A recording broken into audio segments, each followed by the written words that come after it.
Are you feeling overwhelmed by hormonal changes? If you're a woman, you're not alone. With over 1,000 hormone disruptors in our environment, it's no wonder things can feel out of balance.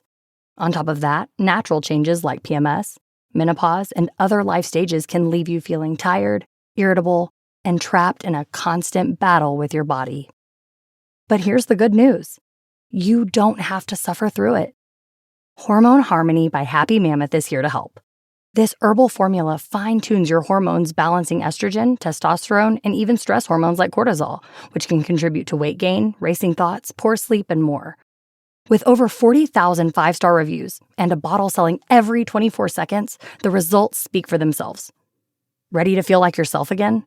For a limited time, get 15% off your first order at happymammoth.com using code NEXTCHAPTER at checkout.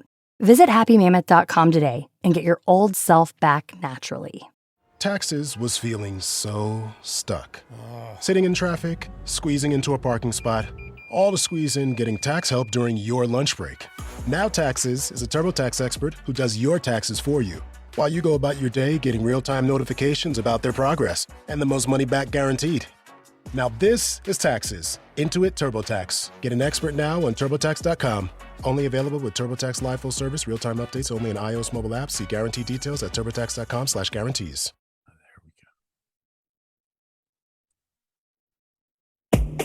Welcome to the law firm of Davis and Davis. We're not a real law firm. Go ahead, grab a beer, a glass of wine, sit back and listen.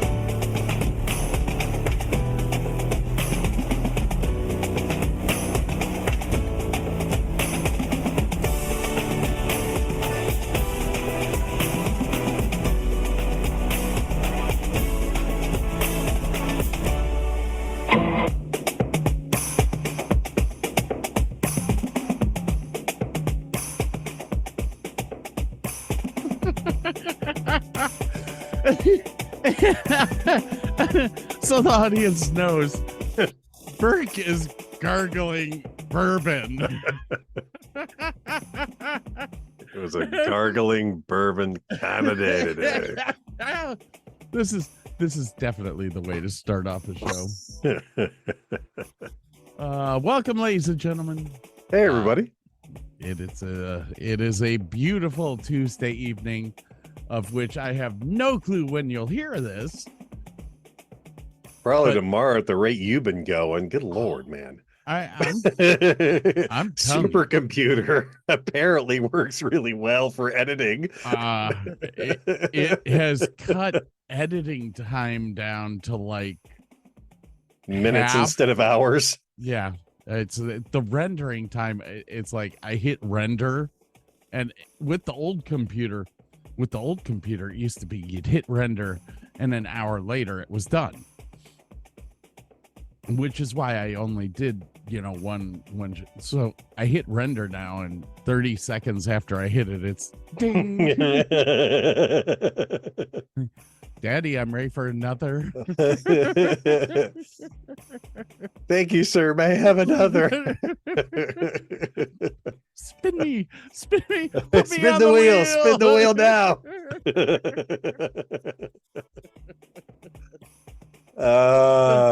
Christ, So, I needed that. It's been fabulous, but I did go and order 64 more RAM.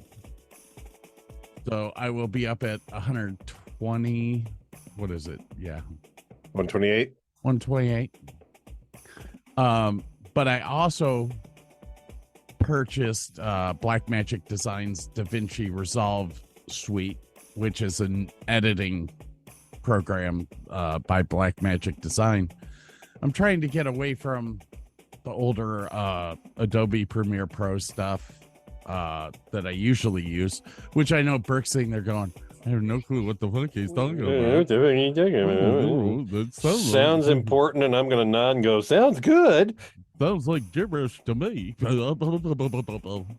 Oh, yeah, the black magic. Oh, yeah. That you weave so well. Yeah, I know that. Black Magic Designs.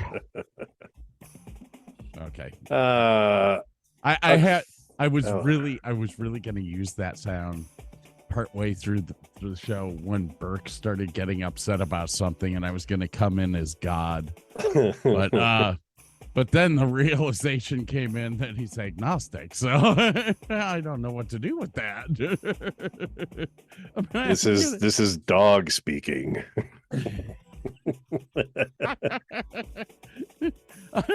Turn it on. Burke, this is Kevin Smith.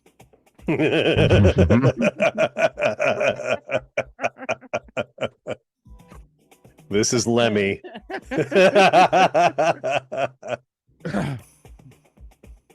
Burke, Peter Jackson from Down Under. I just wanted to let you know. All right, enough of that crap. Yes, so I edited every show that we had in the barn. If it hasn't been released yet, it's already set up to be released. Tomorrow is going to be a whole day of updating the website. Oh gosh, yeah. Well, I can't. Tomorrow I am going to see Thor: Love and Thunder with about 3 or 4 people from work. So right now we're talking about me. This is not the Burke moment. This is the Scott moment. It's all about. But if I'm here and you're here, isn't this our time? So you're gonna go see Thor. Yeah, I'm excited about that. I am seriously looking forward to hearing about that. My daughter has seen it and loves it, so I'm pretty sure it's going to be good. Would that be Sam or Mackenzie? Sam. No. Gotcha. So everyone knows we're doing Lord of the Rings 2 Towers today. Look at me. I'm so stoic right now. We're going to do the 2 Towers today. We're going to do probably because the after watching the 2 Towers, I sat back and went, usually I like the second movie, but we're traveling, we're fighting, we're traveling, we're traveling. And the book was worse. Oh dear Lord, the book was worse. We'll get into that in a little bit. What do you have coming up? Do you have anything coming up this weekend? What'd you do last weekend? Nothing. Not a gosh darn thing. Although I did find out that documents are not 8.5 by 11. They are 8.25 by 11 3/4. So if you have a document like a Lords of Kerry certificate or a Count of Neuschwanstein Manor, they won't fit into a regular thingy. But the cool thing is they make document. What are those things on the wall with the picture frames? They make document size picture frames. Actually, it's 30 by 80 millimeter, I think, is the official size of those. They're actually called certificate frames. Yeah. Yeah.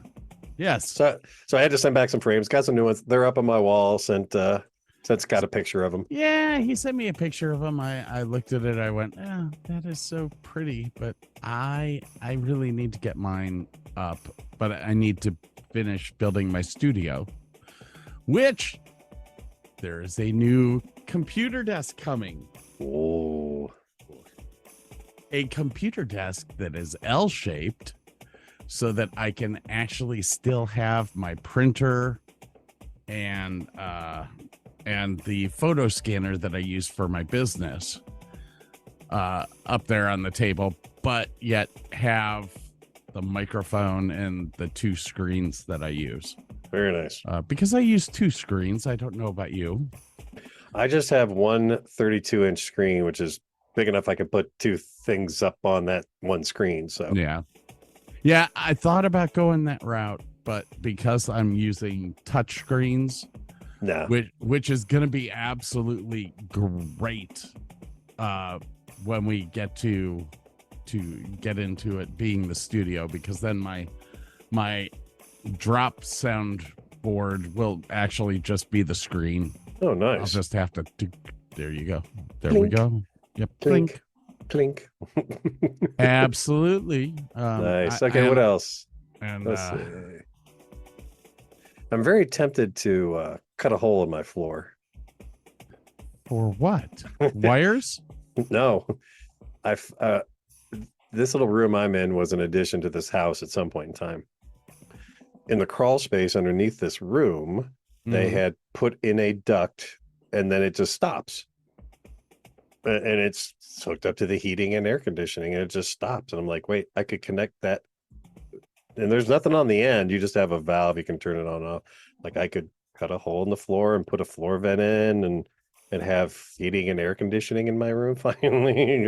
That would be awesome. Oh, that would be great. Yeah. I mean, it's literally, I need to buy a vent and a thing to go underneath in the crawl space and something to connect them. I'm like, I may end up doing that. So my new computer did have a hiccup. I don't know if it was last week or the week before. Windows tried to take over again, and this is getting ridiculous. well, I've read a couple forums that are like, just turn off the Windows hardware updates and you'll be fine. And true, I turned it off, reinstalled my video software, and yeah, all's well with the world. It was 5-minute fix, and so okay. And yeah, check this out. Pringles hot ones? The Caliente. Okay, so how are they? That's the medium. I had the because they've got 3 levels. The hot ones actually makes their own hot sauce, and they've got the beginning, the middle, and the end. Mm-hmm. Last week I had the low powered ones, and they were very like addictive, tasty, good. Okay. And it had enough heat to, like, make you sweat.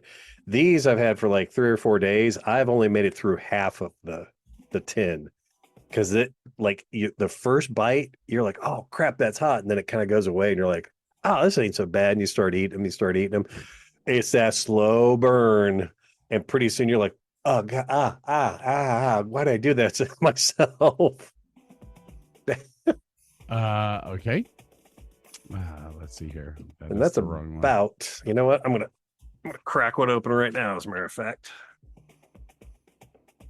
Look how green they are. Ooh, those are green. Uh-huh. Oh. Yeah. Oh. Yikes.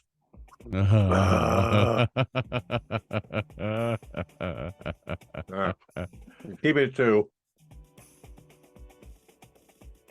But it's not like a nasty pepper flavor either. The guys at Hot Ones, they put out a really good tasting sauce. And I actually had that. I bought that sauce from them, I don't know, last year sometime, and used it very sparingly on stuff. It was very tasty, but it had a lot of punch to it. So that's I sent you a picture today too. Oh, well, before we get into that, while you're still on this hot sauce thing, Burke knows. Burke knows. Yeah. There are 6 bottles coming in my suitcase with me. Well, actually, two of them are booze, and the rest are hot sauce. 8 bottles, because 6 of them are hot sauce. Oh, geez. Including the bomb. Oh, God. And why? And Apollo. Yeah. That's the last dab. Yeah. Now, this is the Caliente. Is this which one's this one? Los Caliente is usually the first one that they. No, Classic is the first one. Classic, and then Los Caliente is the middle. No, it's like dead in the middle of the batch there usually. So it's tasty, but man, it'll sneak up on you. Well, Burke and I will be we'll be. I don't know how we're gonna do this yet. It may turn out to be a game. I don't know yet. I'm trying to get Sam to come in and do it with us, but Sam said she's not a hot person. Oh no. And She won't even touch those. She'll do like mild buffalo wing dip kind of stuff. That's as hot as she can go. This may be the Bob thing, because Bob is into spicy. He will eat a lot. He grows pickles, or pickles his own pickles, but puts habaneros in with them. Ooh. And it is to die. They're really stinking good. I right. bet like what's the sweet pickles? Bread and butter chips. Yes, With hot peppers would be with a wonderful. habanero would be Ooh. awesome. All right, I'm wearing my Star Wars shirt. If you didn't see it, Millennium Falcon. Nice. I got my Travels with Jordy t-shirt. Ooh, I Ed like. Monk. Yeah. Some more boat merch from a YouTube channel that I watch. Yeah, there you go.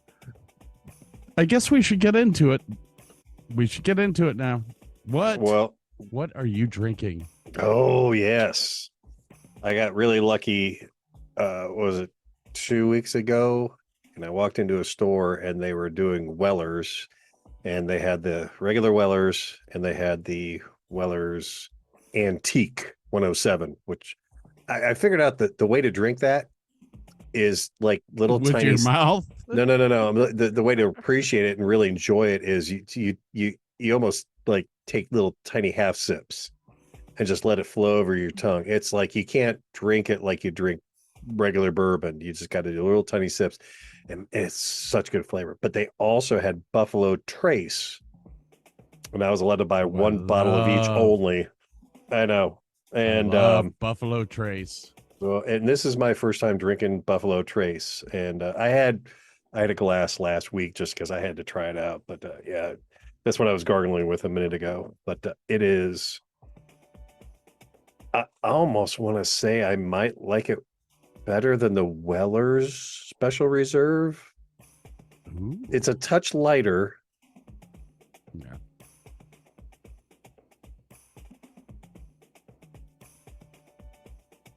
It's just incredibly smooth. I think a little bit more vanilla's in it, maybe. But yeah, it's just a nice experience. Holy cow! Yes. Well, all right. What about you? Ooh, are you ready for this? Yes.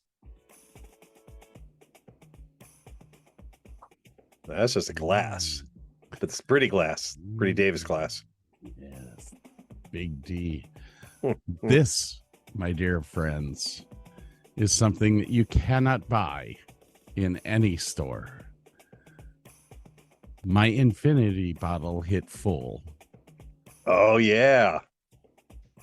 So This is the first taste of the infinity bottle. And if you notice by the color, it's a dark. Deep. Yeah, that's a deep, dark color. So here we go. Just I'll warn you, it's going to be a little overwhelming because there's a lot of different flavors in it, because mine filled up too. So I've had a couple glasses out of mine. It's fabulous. There's just a lot going on. Let's see what ladies we and got. gentlemen, here he goes.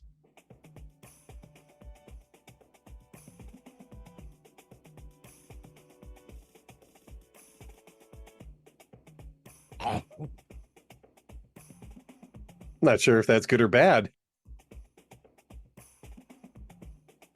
Okay, let's subside now. I think I took too big of a sip for the first one. Hasn't watered down yet either. No, because you do the big round ice cube balls in there, so they don't melt as quickly. Yeah. Now,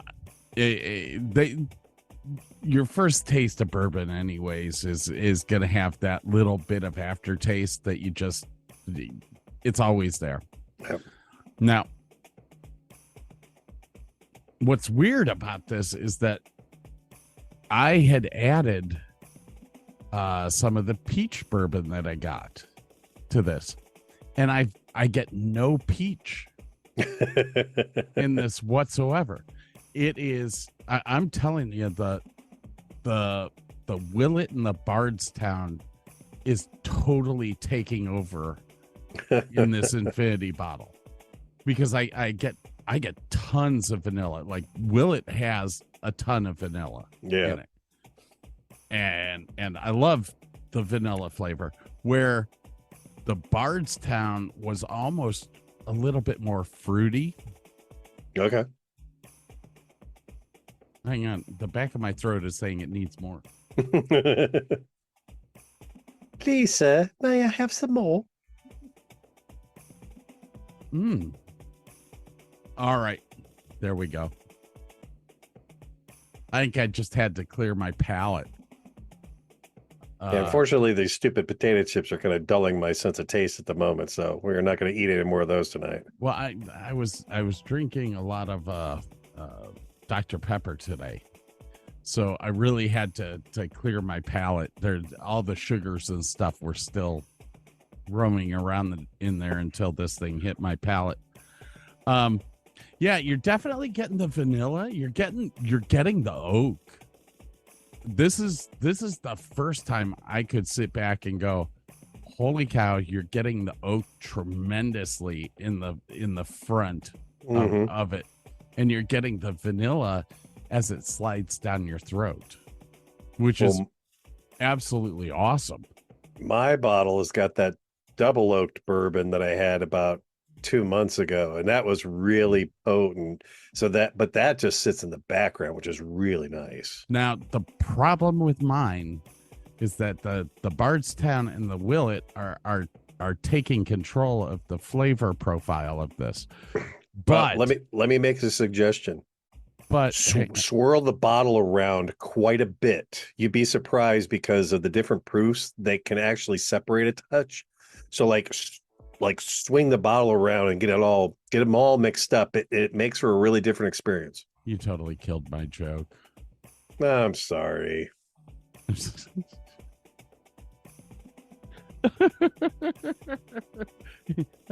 That was all set up for a joke.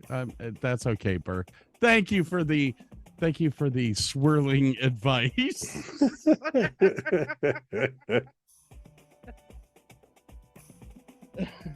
Just trying to make you enjoy your drink.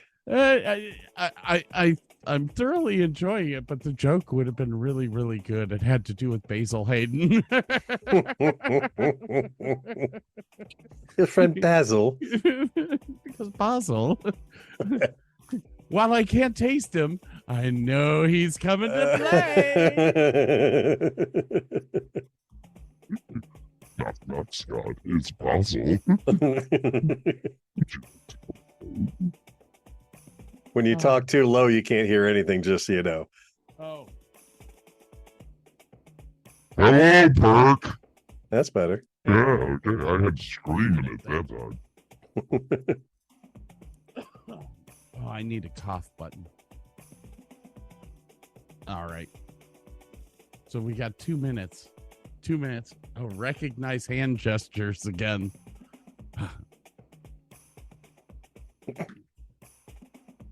It's not recognizing shit. It's a beautiful day here at the studios for the Davis and Davis show. What else do we have to discuss before? Oh, how's your car? My car, after $600 worth of tires, is doing fabulous. Am I? Yeah. Who knew that the state of Texas charges you $40 a tire to get rid of it? Wow. Yeah. I mean, I got my quote. And you want to stay down there. That's what kills me. I don't want to stay down here, Burke. I want to get someplace else, but I get job offers down here. I've applied to probably 150 jobs in Ohio. Wolstein Center, Cedar Point. I mean, I've applied to 100 jobs in Ohio and been turned down for every one of them. 30 30 years of experience in the entertainment industry, and I've been turned down for every entertainment job in Ohio. So these people down here want me to work. I'm going to go work. Yeah. It's just a fact. I hate to say that. Fair enough. I even applied to the University of Akron. Did you get checked in here, Kitty? Of course he did. All right. On that note, ladies and gentlemen, today is the Two Towers. We last week did the Fellowship of the Rings, which I don't think has released yet. Let me see here. The only time this cat ever wants anybody to touch it is only during this podcast. Get out of my drink. Oh my God. Yeah.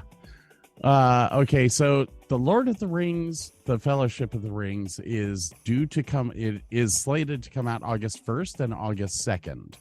Okay. Right now, we still have in the can Top 10 Directors Part 2, which will come out tomorrow.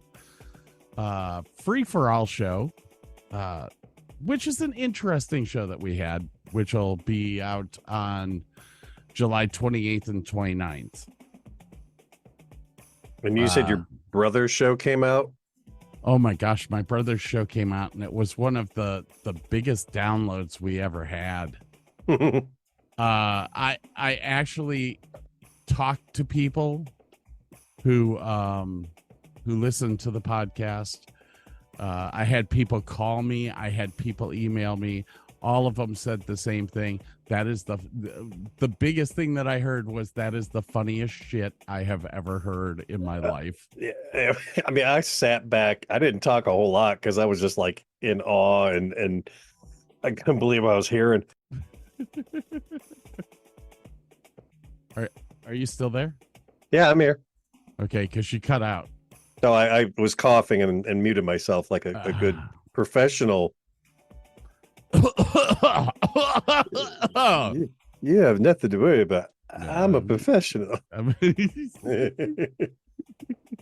Relax. I went to school. Oh, look at that. I got to fix that.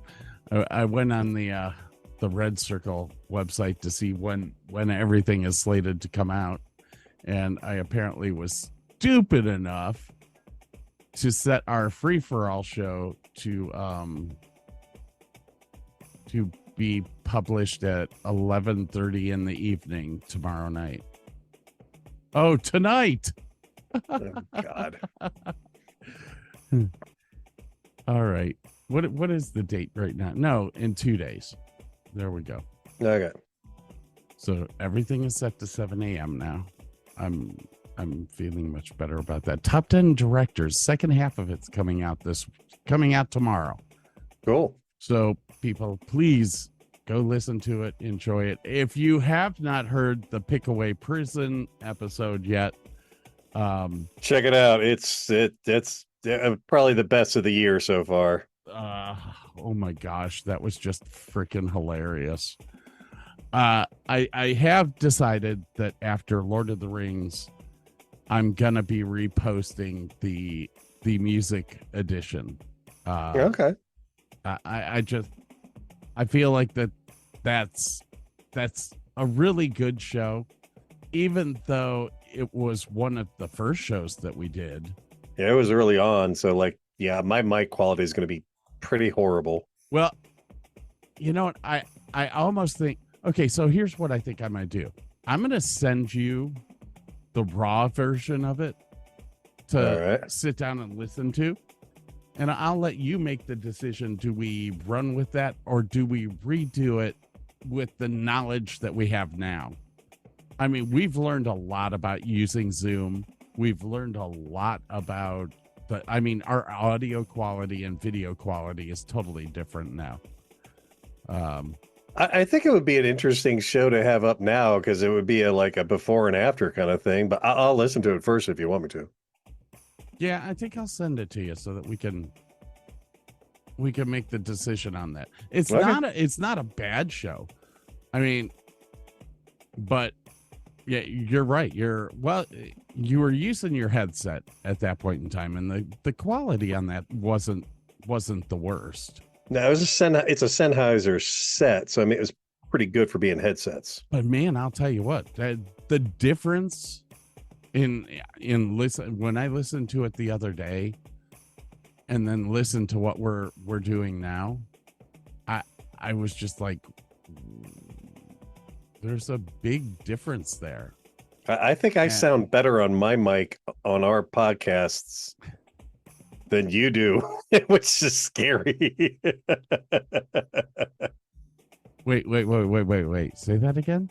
I think my mic on the podcast sounds better than your microphone does on the podcast. Although I don't think I've listened to one since you've got that microphone. This mic. Yeah. Yeah. This mic is totally different. I actually like the sound of this mic better than the one that I had before.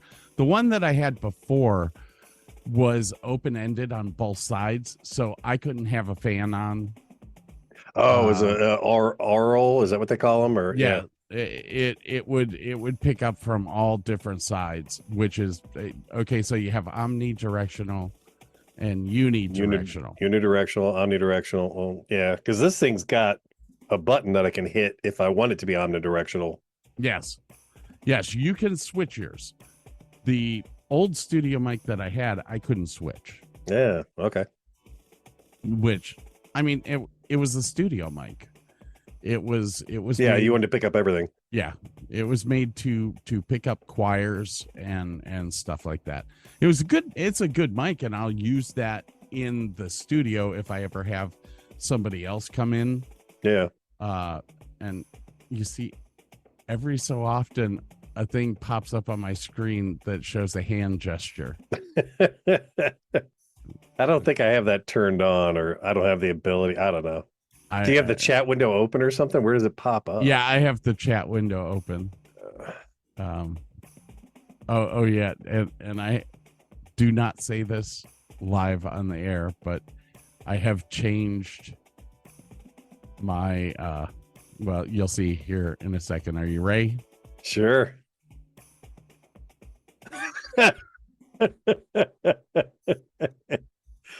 Z guys for sugar.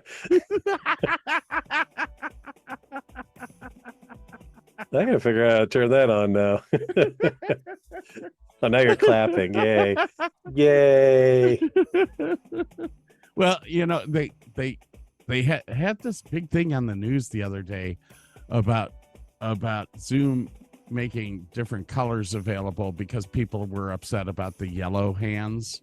Everyone using the yellow hands. So whatever. So I chose my color. And we'll just leave it at that. All right, ladies and gentlemen. You say I have recognized hand gestures on, but it doesn't do anything. Well, that wasn't a recognize hand gestures thing. That was if you click on more, you'll see reactions.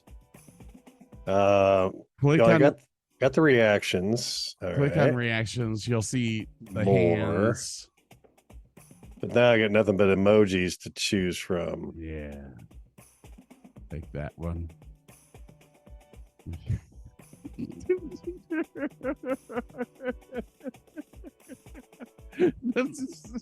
You are a snake. But mine doesn't recognize hand gestures, even though it's got it clicked on. So yeah, I don't understand that whole thing. I'm gonna have to look that up. I mean, boom. It's a big thumb. It's a big thumb. That's what she said. As you pulled it out of the brown eye.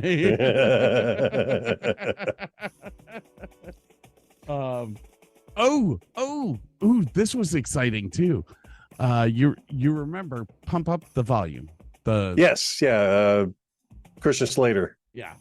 Well, I had added Everybody Knows to our set list one day, which is the song that he plays before he goes on the air every time.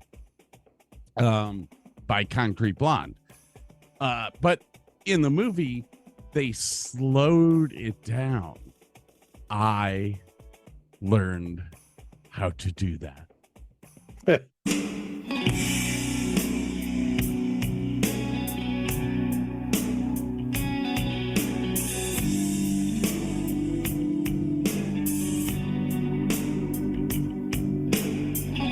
Oh, wait.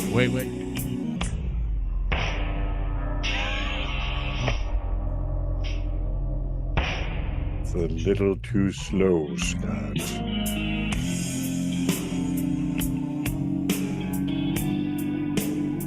Everybody knows the dice are loaded.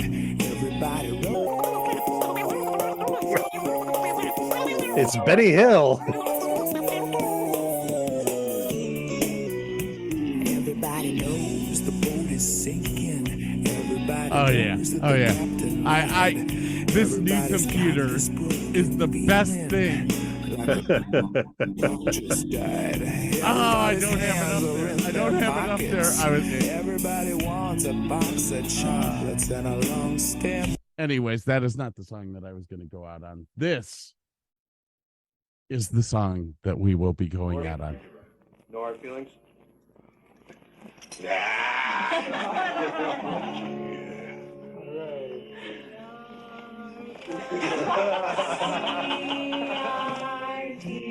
So hideous.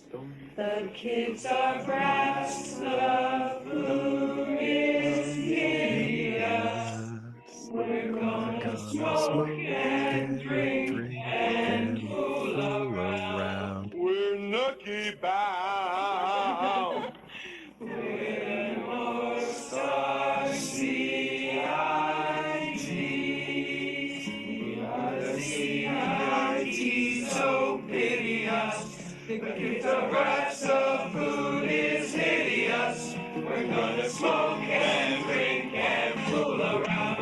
Now we're North Star CIT. Here we go! We are the CIT so piteous. The brats, the food is hideous. We're gonna smoke and drink and fool around. We're looking out, we're North Star CIT. We're the North Star CIT.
Bit my tongue.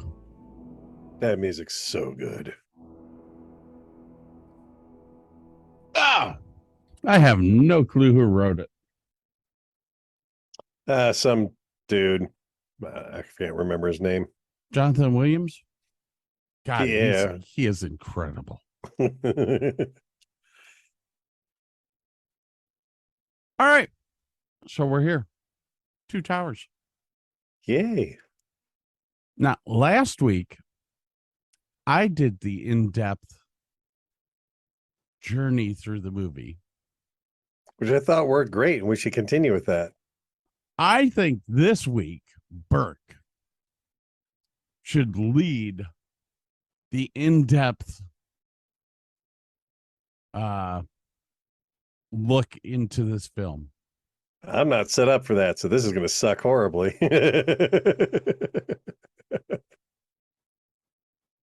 I would say I'm gonna help you, and I will. But before we do that, we have to do our normal stuff of Details, details, details. like, when was it released, Burke?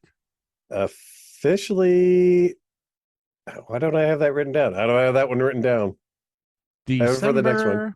December 10th, 10th? Okay. 2002. Okay. I do know it was, I have 2002, 2 hours, 59 minutes, 6 Oscar nods, 2 wins. Rotten Tomatoes, take a guess. I'm going to say the same thing I said last time, and that's 95. Absolutely on the nose. Would you like to guess at the audience score? 98. 95 again. Oh, really? Yeah. Okay. You don't usually see them match up perfectly either. No. Roger Ebert, Sure. how many stars do you think he gave it? He does 1 through 4. 4, I think. Yeah. Hang on a second. I've got a cat that's about to piss behind my couch. Where the hell's my fucking water bottle? Get out of there! Thank goodness he pressed his mute bar before he went on a pussy killing rampage.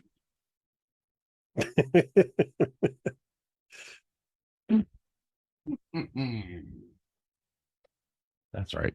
Sorry, ladies and gentlemen. Apparently, I didn't hit my mute button, so I am just a jackass unlike Burke. All right, so where were we? Siskel and Ebert, 1 through 4. I'm going to say on this one, he gave it a 2. No, gave it a 3 on this one. Really? Yeah.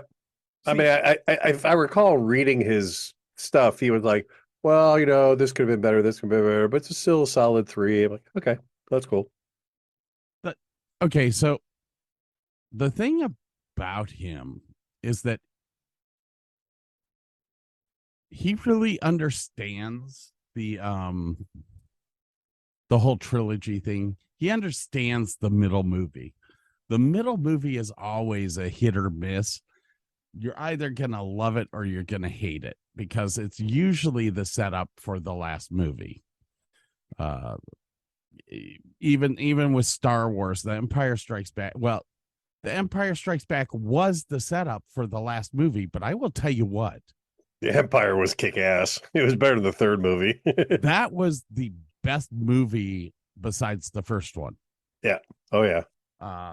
The first one was still the best. But, and honestly, in the second movie, I could have done without all the Dagobah shit. Yeah, that's the only thing that brought me down. But I mean, it got worse with the freaking Ewoks. So I'm not even gonna. No, we'll do that discussion another day. And honestly, when we do Star Wars, we're not gonna separate it like we did the Lord of the Rings. We're gonna do the trilogy all as one. You're looking at me like I'm absolutely crazy. No, I'm looking at you like you're on drugs. It's a completely different look. I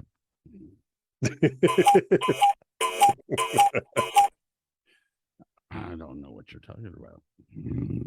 I don't do drugs, damn it. Oh, wait. My God. No, there's a button to press and you know what it is. Do you still have it up? I had to take them out for things like this. Happening out there. Shall I describe it to you? Or would you like me to find out your box? What's happening out there? Shall I? Oh, that sounds like. Oh, I did not. That was good, Scott. You suck. Self-deprecation. It just is what it is. I mean, I'm going to have to move this over here so that I can fix all the. Everybody, give me a moment. Burke's going to tell you a little story. And About a man named Jed? What do you want from me, man? And that story is all about box office revenue. And of course, whatever I have is going to kind of not jive with what he has. But according to my sources here, worldwide, Lord of the Rings was the #1 movie worldwide. Now, domestically, it was actually beaten out by Spider-Man. Yeah, Not by much, how'd but that by a happen? little. I don't know. And Spider-Man beat out Harry Potter and the Chamber of Secrets domestically. But worldwide was very close for Lord of the Rings. Star Wars 2 Attack of the Clones came in #4 worldwide. Men in Black, Die Another Day, Signs, Minority Report, Catch Me If You Can, which is a really fun movie. Austin Powers and Goldmember is on the list at #13 worldwide. 8 Mile, Born Identity, that was a great movie. Red Dragon, that was a great movie. Panic Room, Sum of All Fears, Road to Perdition, Sweet Home Alabama, and The Scorpion King with its awesome CGI. It was so good.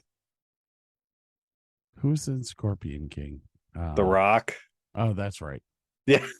Some of the worst CGI.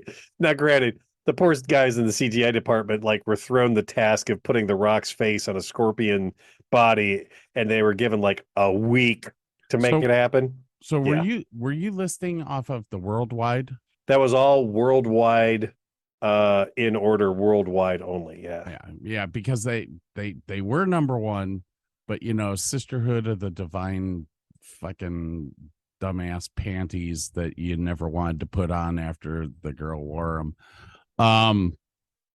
Came out in 67, I think. I only went up 64. to I went up to 27 on this list just because I didn't want to bore Star people Trek too much. Nemesis. Oh my gosh, what a gorgeous film that was.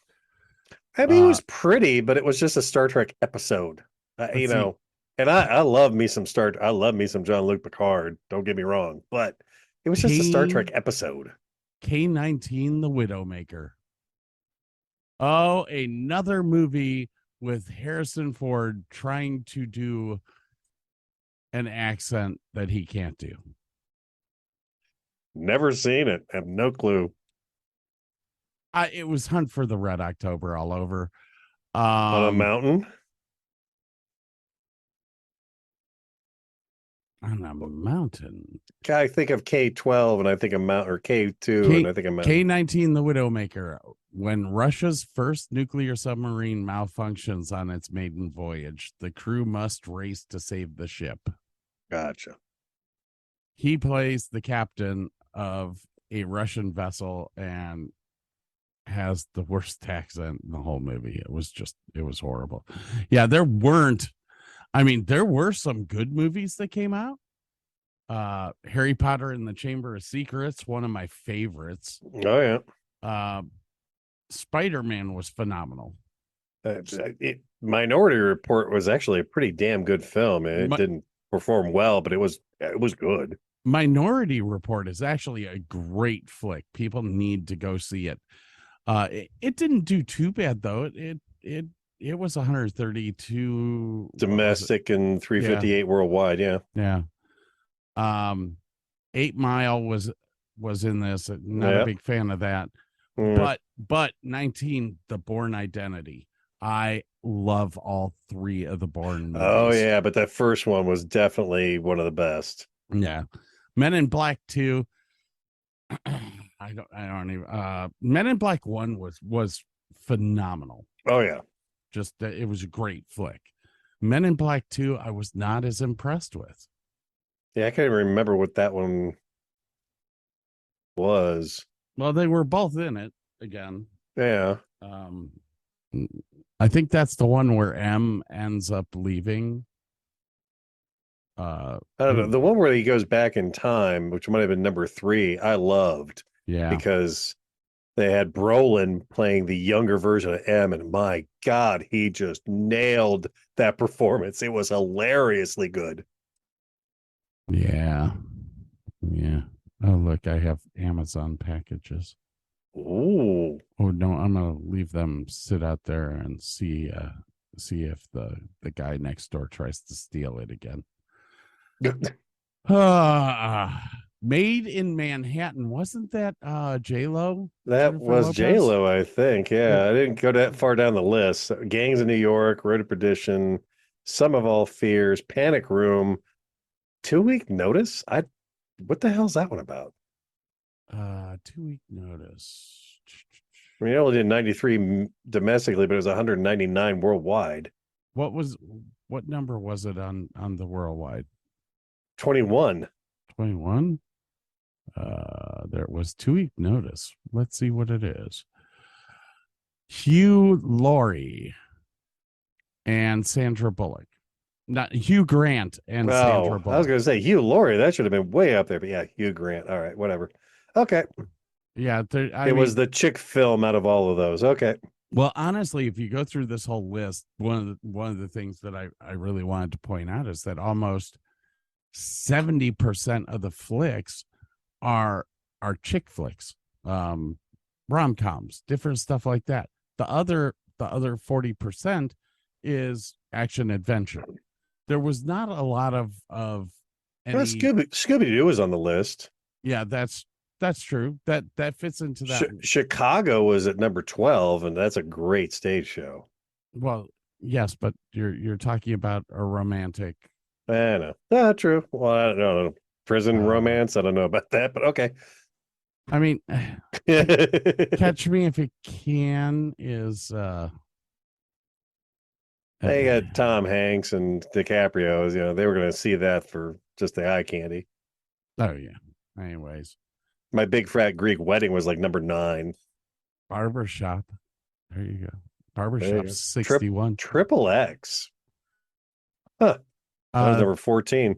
That was what's Vin Diesel, wasn't Vin it? Diesel, yeah. Blue Crush. Oh, that was a surfer movie, wasn't it? It was. A hardcore surfer girl prepares for a big competition. She finds herself falling for a football player. It's an hour and a half of super skinny girls in bikinis. I think it was the best thing since sliced bread. Why it never got an Oscar nomination is beyond me. None of us know. I mean, they were robbed, man. They were fucking robbed. Okay, I'm gonna go on my Buffalo Trace thing here and go, man, this stuff is smooth. Like, you don't notice you're drinking it until you stand up and go, whoops. That's a lot of booze. That's good stuff. Holy cow. Holy cow. Holy cow. This is going to be a long podcast today. That's okay. That's okay. I have a cunning plan. Device. Yes. When we hit it, it's no. when I start noticing that Burke's starting to sway and slur. Wait, how did it get on the top screen? What the hell? What the hell's the hand for? I don't know. I was trying to do that. There we go. I cannot hide the. How do I get off the top? I don't want to be at the top of the screen. Move yourself back up there. No, you are up top now. Now my head's at the top. I don't want it to be at the top. What did I do? You played with that. I can't. That's an aubergine move there. That's what that is. and what I can't figure out. Oh, lower hand there. Thank God. Oh, I get it. My thing stays at the top while my hand is right. Oh, that's actually kind of a cool little Zoom meeting thingy. I have my screens locked, so you're always there. Mothman Prophecies. Ooh, love that. All right, so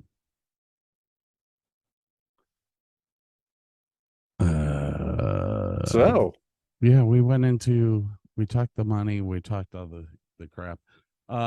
We've already talked ahead of time about the musical director, the director, so we don't and the cast, we don't really have to go into now. As far as the cast goes, we had some new characters come in.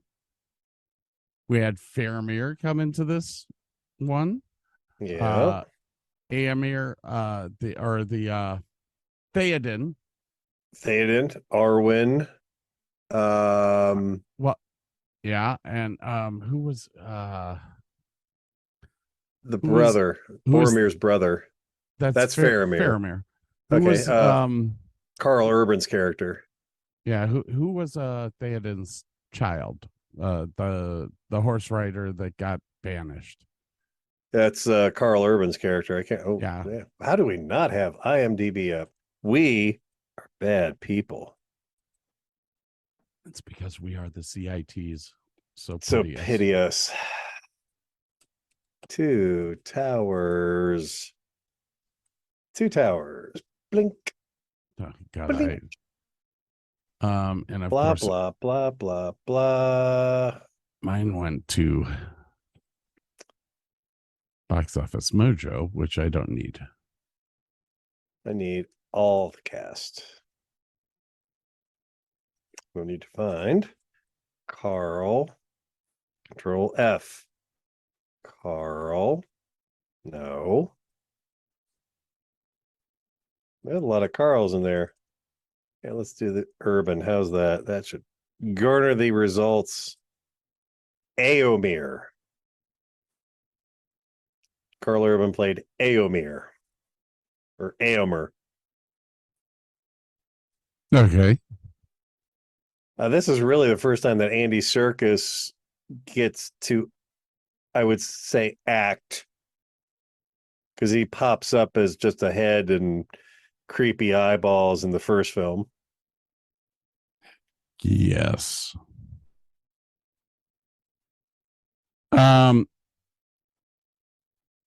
Yes, this is actually they actually spend time in the movie explaining a lot more of Gollum and his Is that the third film where they have like the whole beginning where he's a hobbit? yes. God, I love that sequence. We'll talk about that next week. Yeah, I wish they would have had that in the Two Tower sequence. I almost feel like it's better because like you get to see him in this movie and then you get the background story. I think they did it right, honestly, the way they did it. Okay. Just I opinion. disagree, but that's okay. You always do, you know.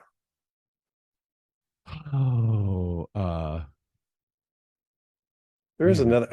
Worm Tongue shows up in this movie too. Yes. Brad Dorf. No, what's his name? Dorf is his last. Diorf or something like that. Dourif. Dourif.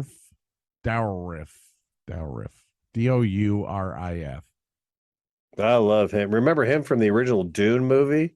Yes. Oh yeah. He always plays the creepiest of characters, but God, he does it so well. Dourif, yeah, Brad Dourif is Wormtongue. Mm-hmm. He's been in so many good things too. I forgot he's in One Flew Over the Cuckoo's Nest. Yes. Wait a minute. Yeah. What did I just see? I don't know. Oh no, I thought he was in Spies Like Us, Young Like Us. I'm like, he was in Spies Like Us? No way. No, Young Like Us. Never mind. My bad. Never mind. Anyway. Okay. I think I've gone through it. Was it Craig Parker? Who do you play? Let me get back to the list. Craig Parker. Haldir.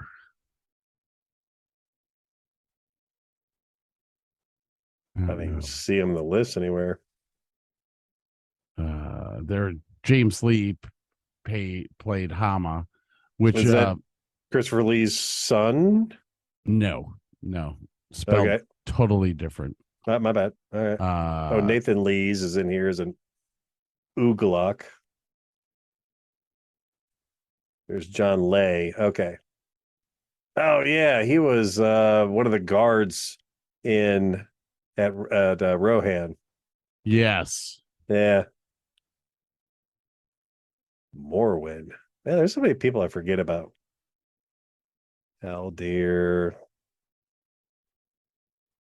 Okay, I guess we should just freaking get into this. Just do it. Just do it, man.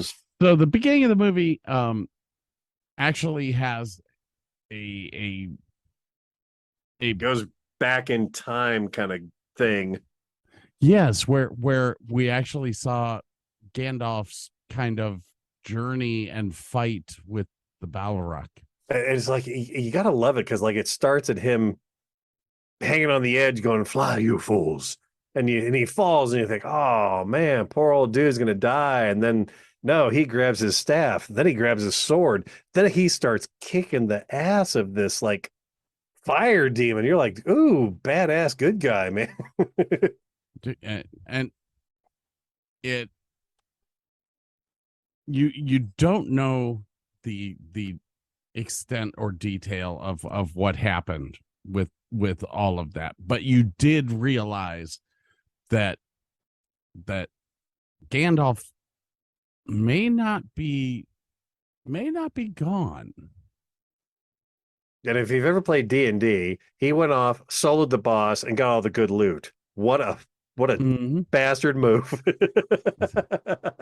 He got purple drops off of that son of a bitch. Wow, dick maneuver. He rolled that 20-sided die, and guess what? It came up 20. Right.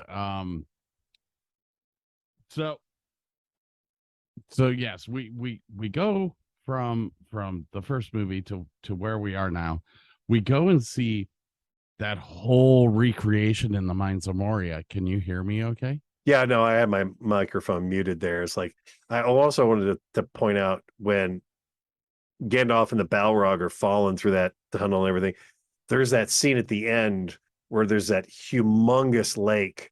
And I gotta admit, man, they did such a beautiful job of, you know how like when you see a 747 up in person and it's just freaking huge, but when you see it in the sky, it looks tiny. That same perspective they used in this shot where Gandalf and the Balrog are falling, it looks like a snail's pace. And the scale of that shot is just amazing. Just so well done. Way to go, Weta. Very good job.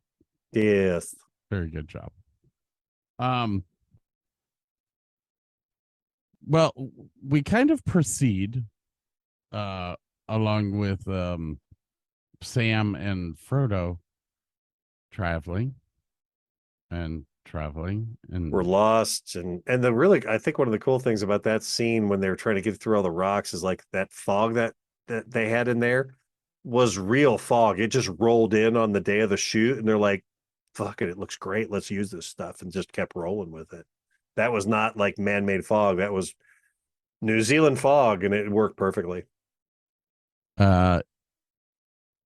Yes. And this is where we start getting that interaction with Gollum and Frodo. Yep. I mean, this is where Sam and Frodo actually catch him. Yep. And I thought it was a very interesting way that they did the film, because it didn't resonate this in the book as much. But Gollum really started to trust and believe in Frodo. And it was, I mean, at least this is how it was coming across on the film. Yeah, that's how they played it that way, definitely. Yeah. We can't talk about anything else till the next film. That is true. Yeah. That is true. Well, you can sort of, because... Yeah, but I mean, it was weird because you knew there were two personalities there. Right. And there's Gollum and there's Smeagol. And like actually Frodo tells him you were Smeagol at one time, and he's like, oh crap, I was. And yeah. Yeah, talk about bipolar. Oh yeah. I mean, it was really kind of cool the way that Peter Jackson had Andy Serkis actually play off that, though. I mean, he played two characters at once, and they literally had a 2-minute conversation. walking through the woods. And well, like the one conversation that Gollum and Smeagol are having, I think it was looking in the water. I can't remember. He's either like going on either sides of a pillar or he's looking in the water. Like they did all those scenes in one take. Like Andy was just acting his ass off, going back and forth between the two things. And the beautiful thing is, like, if you noticed the pupils, like Gollum had the, Smeagol had the big pupils like a puppy dog, and Gollum had the tiny pupils. But it was all like happening at once, and he did a brilliant acting job. I mean, it really sucked because back then the Oscars would not recognize Andy Serkis's performance because but that was Gollum, that wasn't you. It's like, I'm sorry, don't fucking actors play other parts and they get recognition for it? That's what this guy was doing, but you're not going to recognize him. It sucked. It was bad, but now this was not the first time that we've seen CGI used the way that it was used, but this was the first time that the entire body was CGI'd. Yeah. And it was great because then the other two actors had a real presence to act on, and that was all Andy's voice, and he did it in real time. He had something called Smeagol juice, because like it messed up his throat every now and then. It was like lemon and honey and ginger to soothe his throat from doing that voice all the time, because it messed with him pretty bad. Well, in the theater, it's Earl Grey tea with honey, and that will tighten up your vocal cords to make it better. Andy Serkis was pitched the role of Gollum by his agent, who rang him up and asked him if he wanted to do a 3-week voiceover. Oh, wow. for the work in New Zealand. However,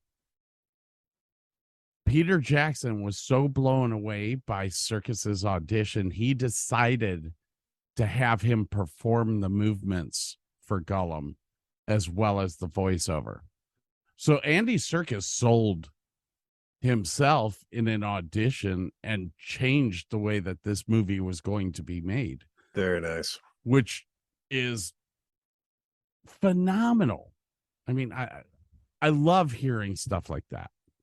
There's another little bit like that I'll get to later on in the movie, but yeah, just stuff found out while filming and they incorporated into the film. So yeah.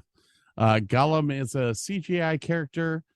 Peter Jackson wanted the character to be performer oriented. So Andy Serkis, the voice of Gollum, played the character in a motion capture suit. Like I said, we've seen these suits before, but they were never used in full context like this was. Serkis also played scenes with Elijah Wood, Frodo, and Sam Astin, on set to give the actors a focal point. Yep. So was this one of the first films that they did the facial recognition, like the dots all over the face and the cameras on the face to actually get his performance capture? Like I said, the motion capture suit has been around since 1996, I think it was. It's been around for a while, but this was the first time that they used the markers on the face so that you could get facial recognition. So this is the first performance capture in a movie. Yeah. Okay. Like you've seen Roger Rabbit, and you've seen the way that they use motion capture suits for that, but they didn't do motion capture for the faces or any of that stuff. So it's been around for a while, but this was the first time that you really saw them really the whole kit and caboodle. Yeah. His performance live was the performance you got in CGI. Yes. All right. And that just still holds up today, which is just mind blowing. So we remember that Merry and Pippin were taken by the Uruk-hai. And they're taking the hobbits to Isengard. and they were taking the hobbits to Isengard, which one of my favorite lines. Let me see if I have it. They made that into a rap song on YouTube, which just blew my mind. Was it this one? I would cut off your head, dwarf, if it stood but a little higher from the ground. There's Carl. That's it. Honor. Did you when you I first? must really be a great realm, Master Kenji. My gardeners are held in high honor. No. I'm trying. Now for wrath. Now for No. You didn't label your shit, did you? I would cut off your head. There will be no. I'm wasted on cross. Final count. I have not passed so far in death to bandy crooked words with a weakness. You're just shooting your whole wad in one Really be a great segment. realm, Master Kenji. Frodo Baggins is my name, and this is I did not save it. I'm so pissed. I had it. Looks like meat's back on the menu. I will cut that little bit out so that nobody hears all that. But yes, no, you won't. That was one of my favorite parts of that flick. Looks like meat's back on the menu. Table, boys. Oh my gosh. Yeah, so they're moving along. Yeah, they're moving along. We're not even going to talk about the whole kick in the head thing. It's been overdone to death. What, kick in the head? You mean the helmet? Yeah. Yeah. Yeah, we all know. You got to talk about it though. He did break his foot. He kicked a helmet that had a orc's head in it so hard he broke a toe. And he in his, and on the film it looks like he goes to his knees in anguish. No, he was in pain. He broke a toe. It was bad. But they kept going. This is where we figure out that Merry and Pippin survived. Yep. The attack. Oh, wait. I can use this one. I would cut off your head, dwarf, if it stood but a little higher from the ground. So Theoden's son and his group of bandits who were exiled. Nephew. His son died, and he didn't get to see it. Right. That's his nephew. Well, I thought that was his other son. No. That was his nephew. He had a son and a daughter. The son died, and he was under the spell. The daughter's still there. Brad Dourif's Wormtongue is trying to woo her. And he does such a good job in that role. Oh my God. But anyways. And when you saw the film, did you realize that Carl Urban was the character of Éomer? Like he played Judge Dredd and like, did you, and Bones on Star Trek, the reboot. And yeah, I mean, he's that good of an actor. You don't really realize it until like Helm's Deep. But anyways, because I only have 11 minutes left and we aren't even through the first 15 5 minutes. So they meet up with the Riders of Rohan. That was it. The Riders of Rohan. And get a couple horses, take off to the battlefield. They get a couple of horses. The other thing that they get, or they get the information that the Uruk-hai that they were following, they killed the night before. And I think Éomer feels bad, like he might have killed their friends on accident. I think that's why he gives them the horses. I think it's just because he understands who Viggo Mortensen is. He knows that he's the heir to Gondor. So anyways, they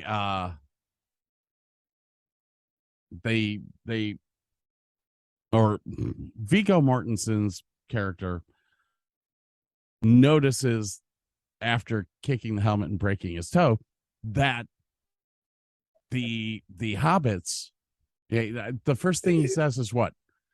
A hobbit lay here. Yeah. and He's another. an expert tracker because he's been doing that for years. A hobbit lay here, and another. And he finally figures out that they crawled all the way into Fangorn Forest. Not Fangorn Forest. Yeah.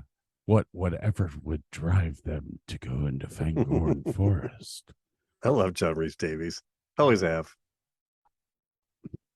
So hard to believe he's the same dude from Indiana Jones. Indiana Jones. Indy, I'm so glad to see you alive.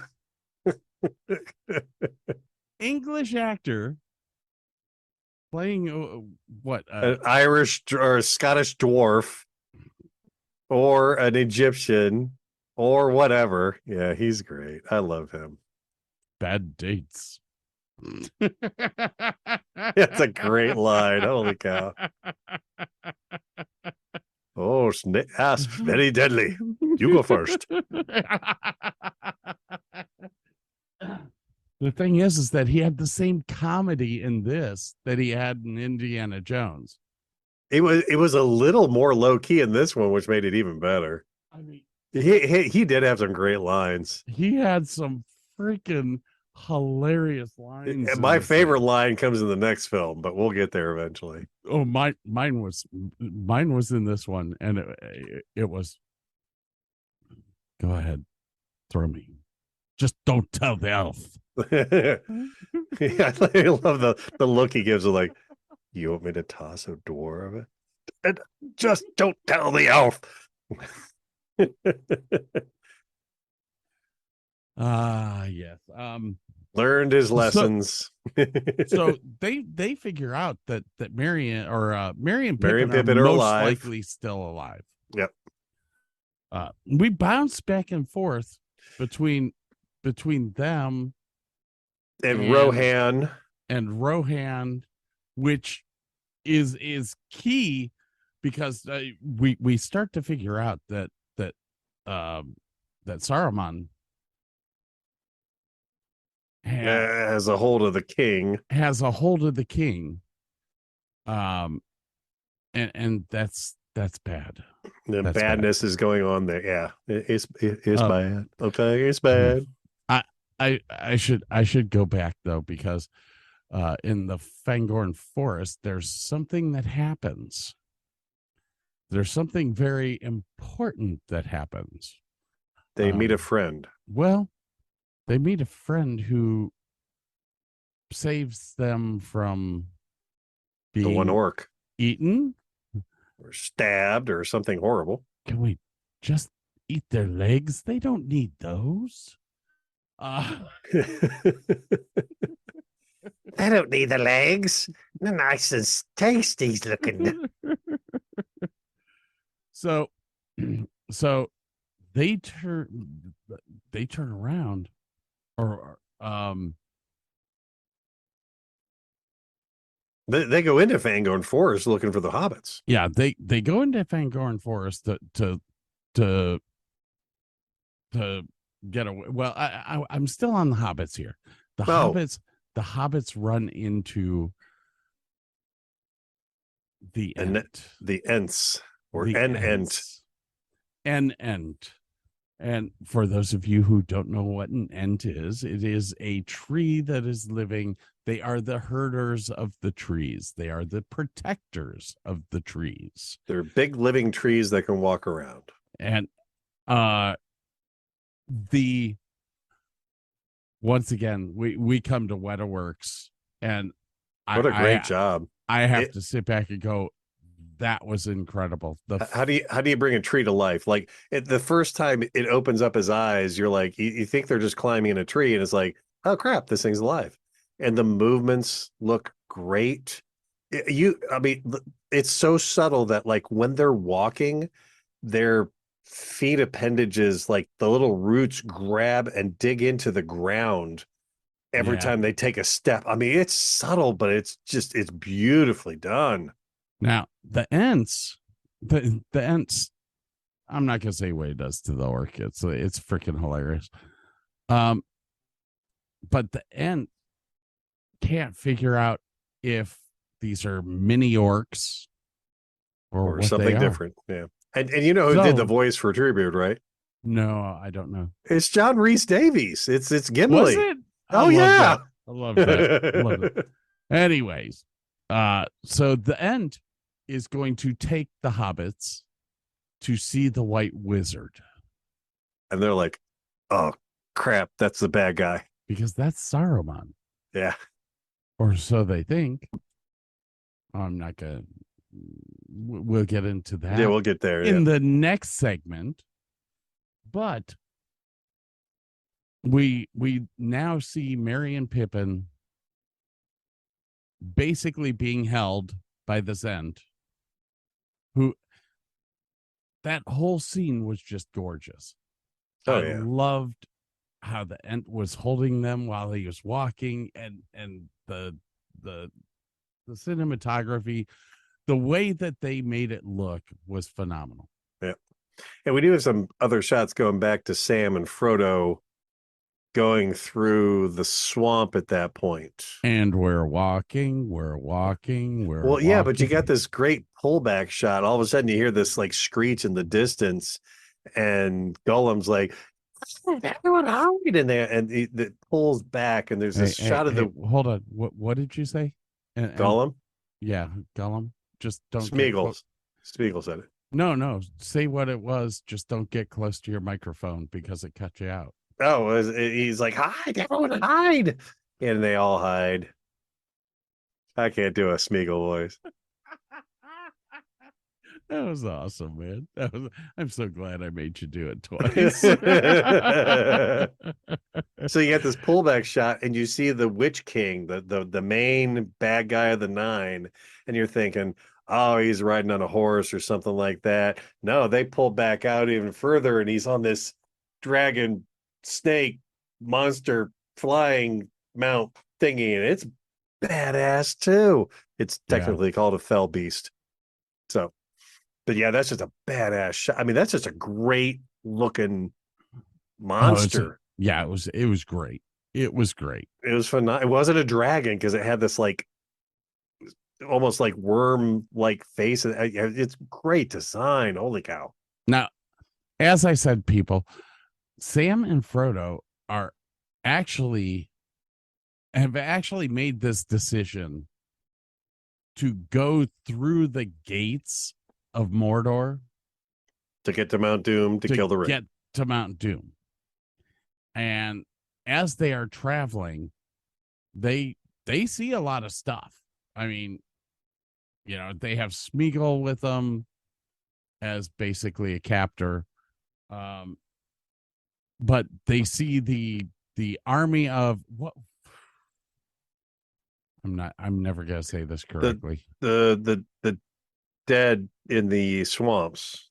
Well, I actually just kind of bypassed that whole thing. Okay. Because it was cool, but yeah, it's whatever. Yeah, they actually get to the front gates of Mordor. Right. And they see the army of the army of the East, the Corsair, not the Corsairs, but yeah, some bad guy army rolling into the front gate. Basically they're being hired as mercenaries. Yeah. To help the Uruk-hai and Sauron and orcs and whatever. To kill all humans. Now, what was weird to me about that is that they were human. They looked Egyptian. Yeah, or Arabian or something. Yeah. Arabian Nights.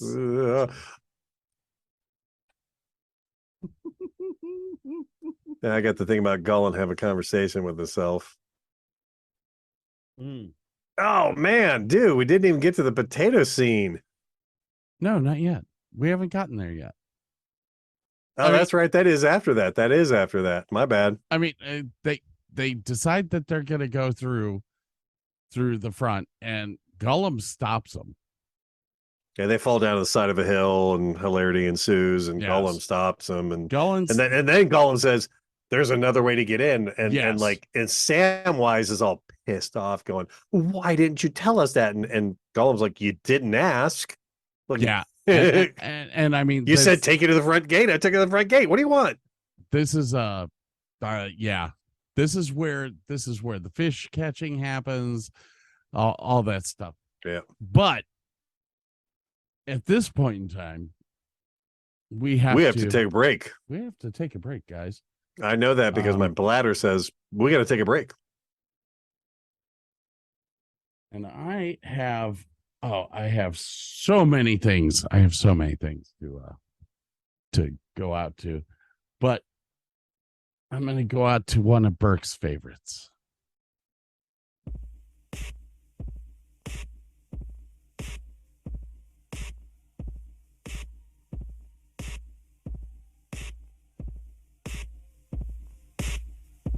If I had hair, I'd be thrashing it right now.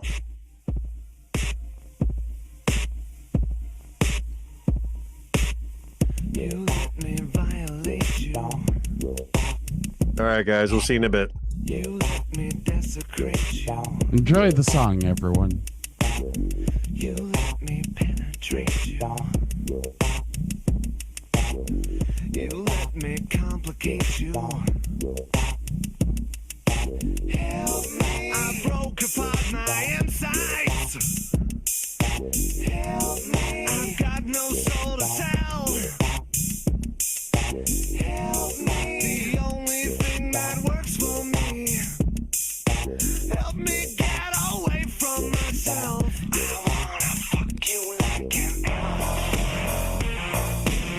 I wanna feel you from the inside. I wanna fuck you like an animal. My whole existence is gone. You get me closer to God.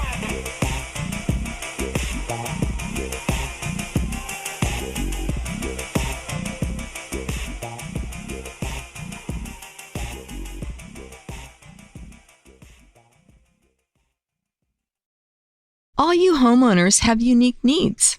Some feel the need to leave up holiday decorations year-round. Others have the need to use their garage as practice space for their new metal band. And because each homeowner has unique needs, Geico helps you get the right coverage for your home and what's in it. That way, you get exactly what's right for you, even if your needs are unique. Get more with Geico.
Oh, yeah.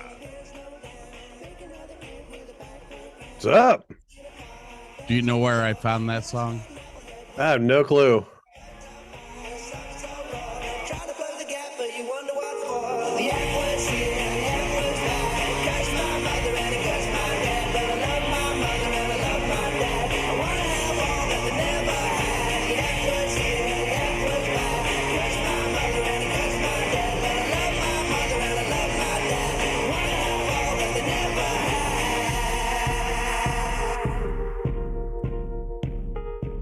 Gordon Ramsay, the chef, Yes. used to have a show in the UK called The F Word.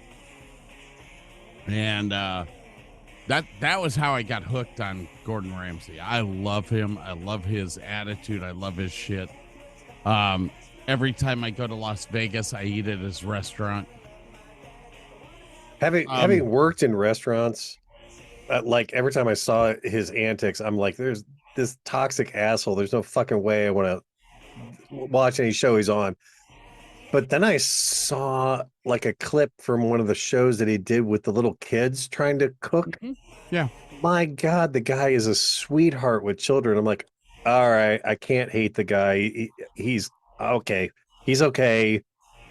He's a dick to people, but oh God, he's such a sweetheart with those kids. He's a dick with certain people. And I don't know. My management style, is my management style any different? I'm a dick. I mean, go ask. Yeah, but Kyle. not an abusive, abrasive dick like he's just he. It's bad enough you're in a high stress situation anyway. To have that guy just breathing down your fucking neck is just wrong. I mean, I've lived through it. And it's just I'm not going to shove a broomstick so far up your ass that you die. Unlike at Pickaway Prison. Go listen to the episode, people.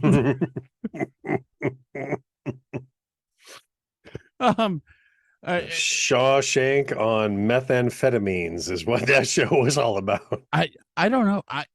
I went through the Navy, so I guess I'm a little desensitized to people being dicks. So yeah, I actually love Gordon Ramsay. I think he's It is their job to get you to do this. Hello, what'd you? I just muted myself because I was drinking. Oh, well, no. All I heard was it's his job to deduce. And I mean, in the Navy, it's their job to be dicks to get you to do what they need you to do. But when you get these toxic assholes in real life that's the way they act 100% of the time, just because they think they can get away with it. Yeah, that's bullshit. But when I saw that he wasn't 100% toxic asshole, I'm like, okay. All right. We've got to get to it now. Yes. No, and then I found my stuff about Carl Urban. Oh shit! Here we go. No. He's Judge Dredd, John from the movie Doom, Bones McCoy, Vaco from the Riddick movie, Strode from Ragnarok, Billy Butcher from The Boys, is Aemir, guard of the Riddermark, Gandalf's backup for the ride down the hill at sunup on the seventh day. Carl Urban is the man. I would cut off your head, dwarf, if it stood but a little higher from the ground. What a great line. What a great line.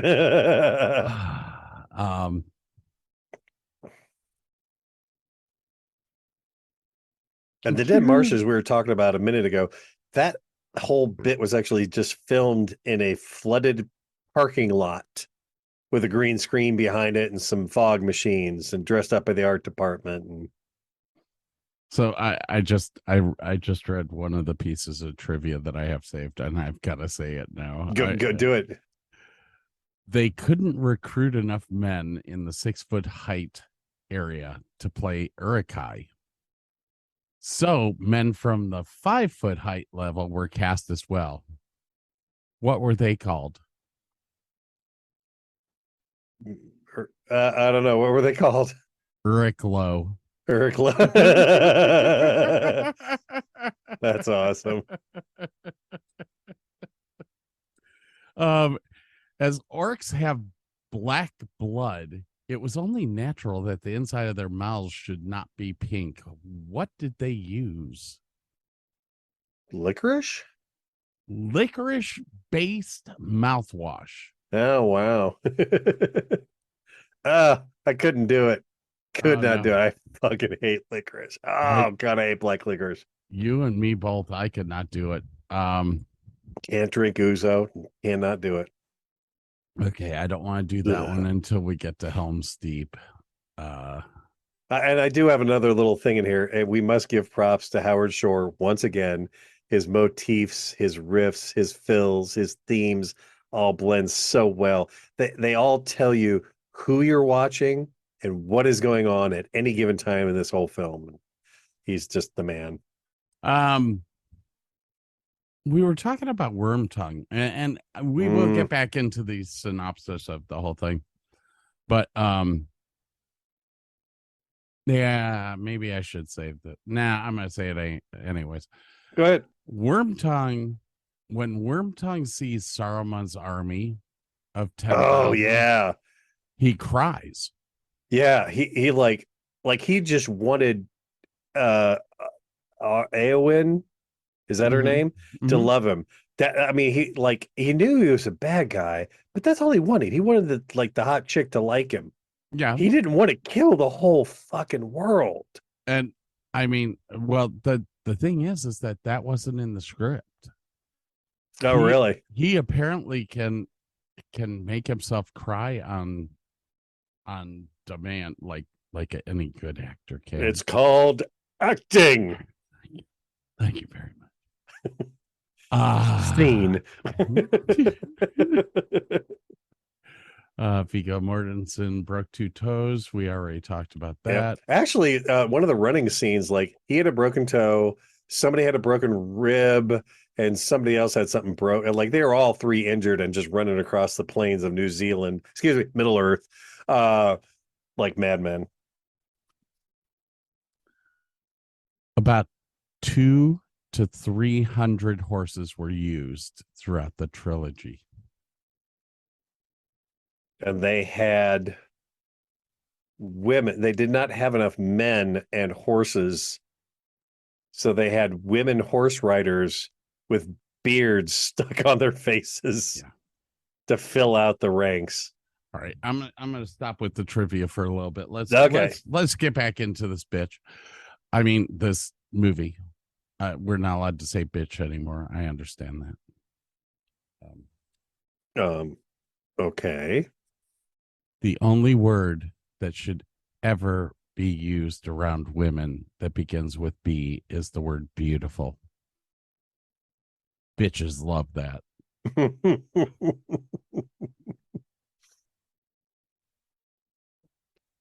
Going straight to hell. Just lost all of our female audience. Get down from there. Oh, he's playing with the touch screen. If something starts going off, it's not much. Oh, I've got cat prints on my screen too, because a little asshole loves to play with the mouse or the cursor. I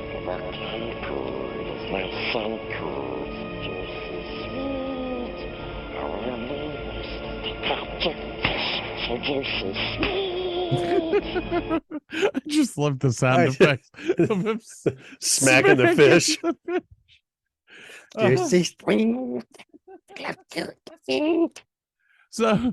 So we're coming up to Burke's favorite scene. It is coming. What we need is a few good taters. Potatoes, Brussels, potatoes. Boil them, mash them, stick them in a stew. Lovely big golden chip. So many memes from these movies. It's so good. So Smeagol went out hunting and got a bracer of conies, as I think they referred to them as. which are supposedly rabbits from Middle Earth. And Samwise, is like, no, we've got to cook this. Oh, you got to ruin them. Stabs. What a great line. But this is when they break off to notice the army again. The second army coming through. The Olifants. The Olifants. Now, before that, there was a cut scene over to Rohan.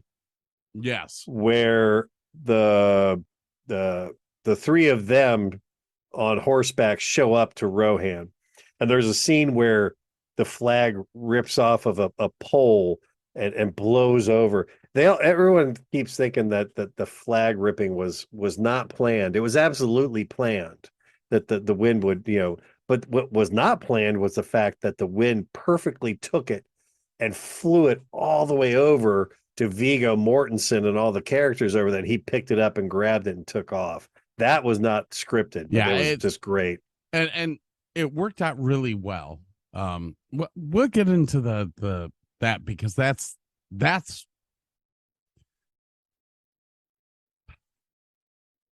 where we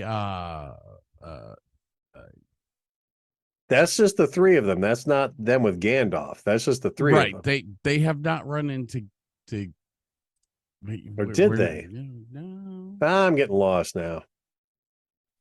No, because no, they meet up with the White Wizard in the forest. In Fangorn Forest. Yeah. Yeah, we skipped over that. Shit. Holy shit. I am so sorry, people. I was in such a hurry to get a break in. So the guys go into Fangorn Forest to look for Merry and Pippin. And Legolas, who has his back turned, looks at Viggo Mortensen, Aragorn's character, and says, "The White Wizard is approaching." And they're all expecting Saruman. They turn around. There's a bright light. They try to do arrows. They try to throw axes. They try to kill him.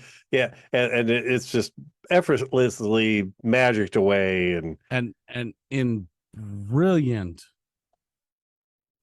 visual and audio. Yeah, not the visuals and the audio both are brilliant in that point. Are just absolutely perfect. He turns his head and all of a sudden they realize it's Gandalf. And when the White Wizard's talking, they blend Ian McKellen's voice and Lee's voice together. It just kind of warbles back and forth, so you're not sure who's talking. They even took Christopher Lee's eyes and superimposed them on Ian McKellen's eyes. body. Yeah. I mean, it was just you didn't oh, wait, who is it? And it turns out it's Gandalf. You really had no clue. No. But when it happens, everyone is sitting there going, "Holy crap." I mean, everyone in the audience was doing the same thing. Like, oh, what the heck? What was something? Is that your brother calling? Of course. It's Tuesday. Time for your brother to call. I don't know how else to say. I do a podcast every Tuesday. Other than I do a fucking podcast every Tuesday. Don't call me on Tuesdays. I will pay you. The flip side is it was a great episode. And yeah. So, anyways, I say anyways too much. So we find out that Gandalf is still alive. Gandalf does not know who Gandalf is. Because Viggo is like Gandalf. He's like, yes, that's what they used to call. That's what they used to call me, Gandalf. That was like he lived an entire lifetime, died, lived another lifetime, and now he's back. He's slowly remembering stuff from 150 years ago in his mind. Yeah. So it was a fabulous scene. It's kind of an interesting gig about the whole White Wizard, Gray Wizard thing. It's like Sour Man, since he turned to evil, basically he doesn't count as a White Wizard anymore. So the cosmos granted the title and powers of the White Wizard to Gandalf because he had died in glorious battle defending his friends or whatever. It was cool. As the elf, as Kate Blanchett said, he has fallen into the shadow world. So we don't necessarily know if he died or what exact was it an existential, transformation that happened. I don't know. We don't know. That's all in J.R.R. Tolkien's head. But it's all fantasy. It was fabulous seeing him come back. And in the white. Yeah. I was like, oh. He leveled up. His staff went from the gnarled kind of gray to the perfect white staff. Yeah. To the perfect white. Now, wait. I did a little trivia. Stop right there. Sure. I almost want to screen share this.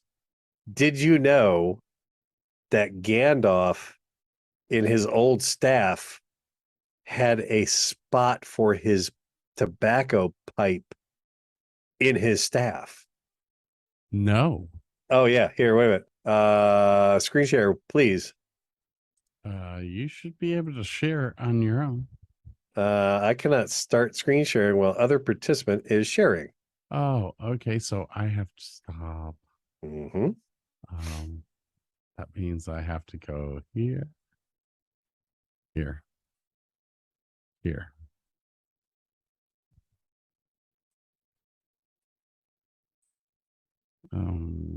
Kill that up here. There you go. Oh, there we go.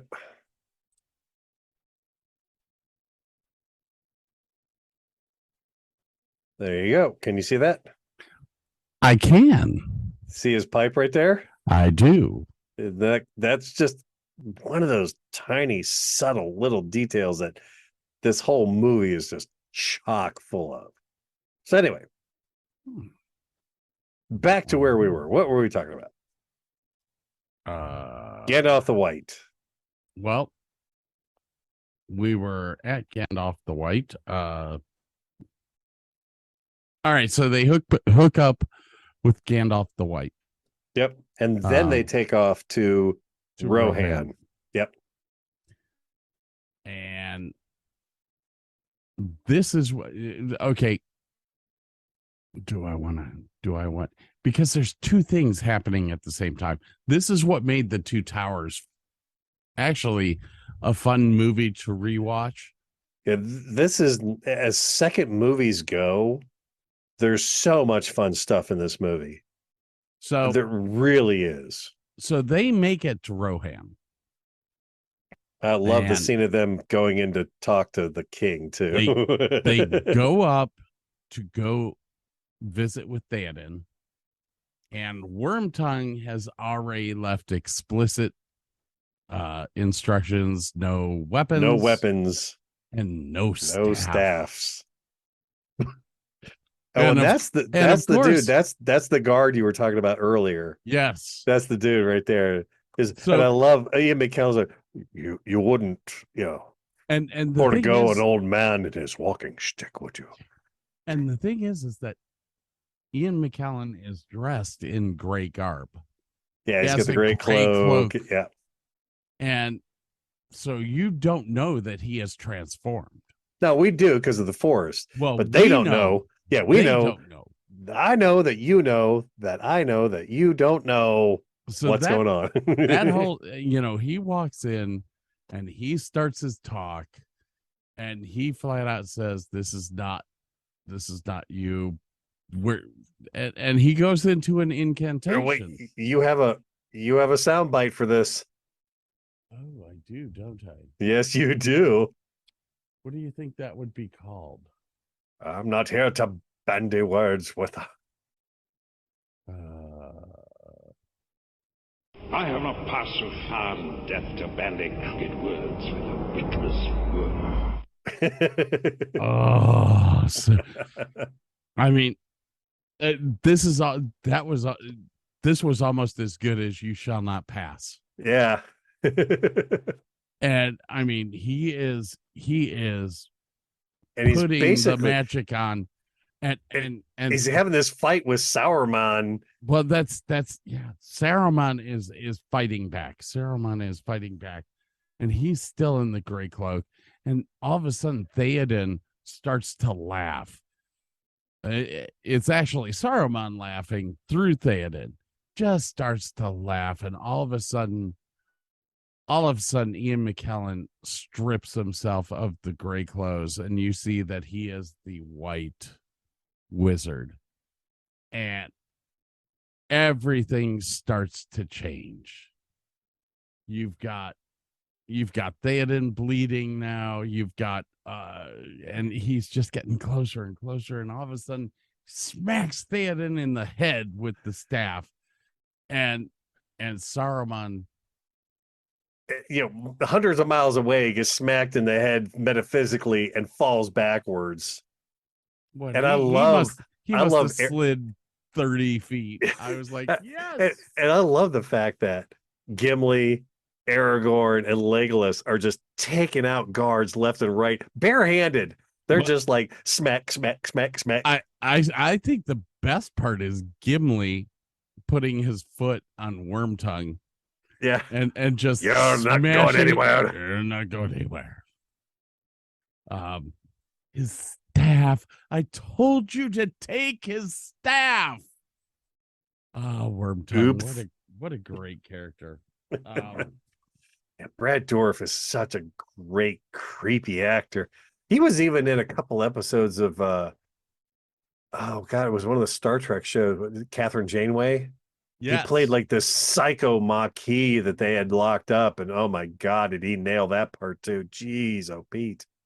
So yeah, that they exercise Saruman out of the king, and what a great was it CGI per se, or was it just special effects that de-aged the king? Well, whatever it was great. It was almost like stop motion. And morphing and stop motion with anamorphic layering on top, but the way his eyes went from being glazed cloudy over, and glazed and yellow to clear again, and his skin went from ashen to pink, and it's beautiful transition. I was kind of torn on this one, because I almost felt that he was not the right person to play the King of Rohan. Really? Yeah. I dug his performance, but further on down the line, I think his performance is really shown. Yeah. He's this. I mean, he's been under a spell. He's been beat down. He's doing everything he knows that he possible to save his people. I think he did a great job in the role. I mean, is there another actor that could have done it better? Maybe, but I loved his performance. I don't know. You see, this is where you and I are going to differ again, because I really felt like he was almost lackluster as the king.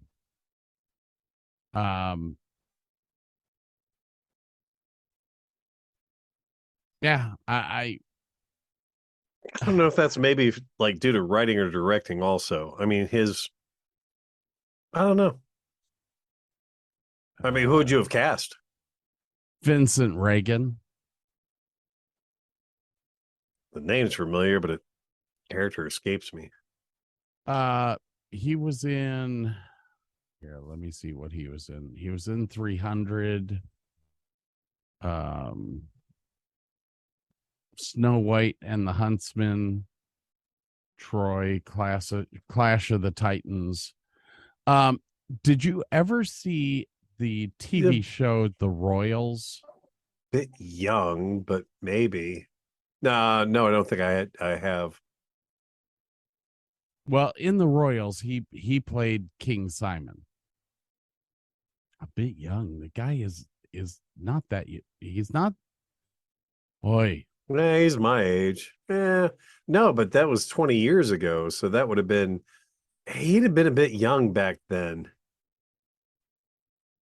He was born in 65. And this movie's 20 years old. Should have been in his early 40s. Yeah. And, I think you need a guy in your 50s at least to play that. I don't know. He might have done a nice job of it. Yeah. I mean, here's the thing. I would have, okay, here, let me share this screen. Where's my Zoom? There's my Zoom. There's screen.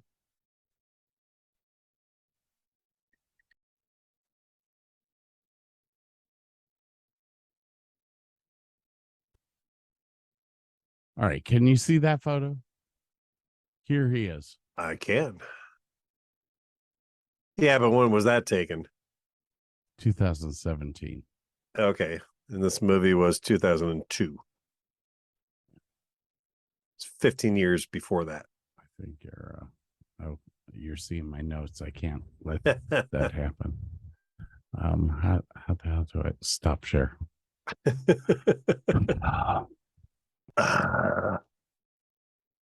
Anyway. Yeah, I was not. Okay. Fair enough. Sorry. That's just my personal opinion. I did not like him as Theoden. And honestly, the way that he carried the character, I think he was a pussy. And Theoden's not supposed to be a pussy. And that might have been, once again, writing and direction. You never know. That is true. That's very true. All right. So we get Theoden. He's excised. Yay. Hooray. Now we have to bounce back to Merry and Pippin, who have actually sat through a trial that they were in.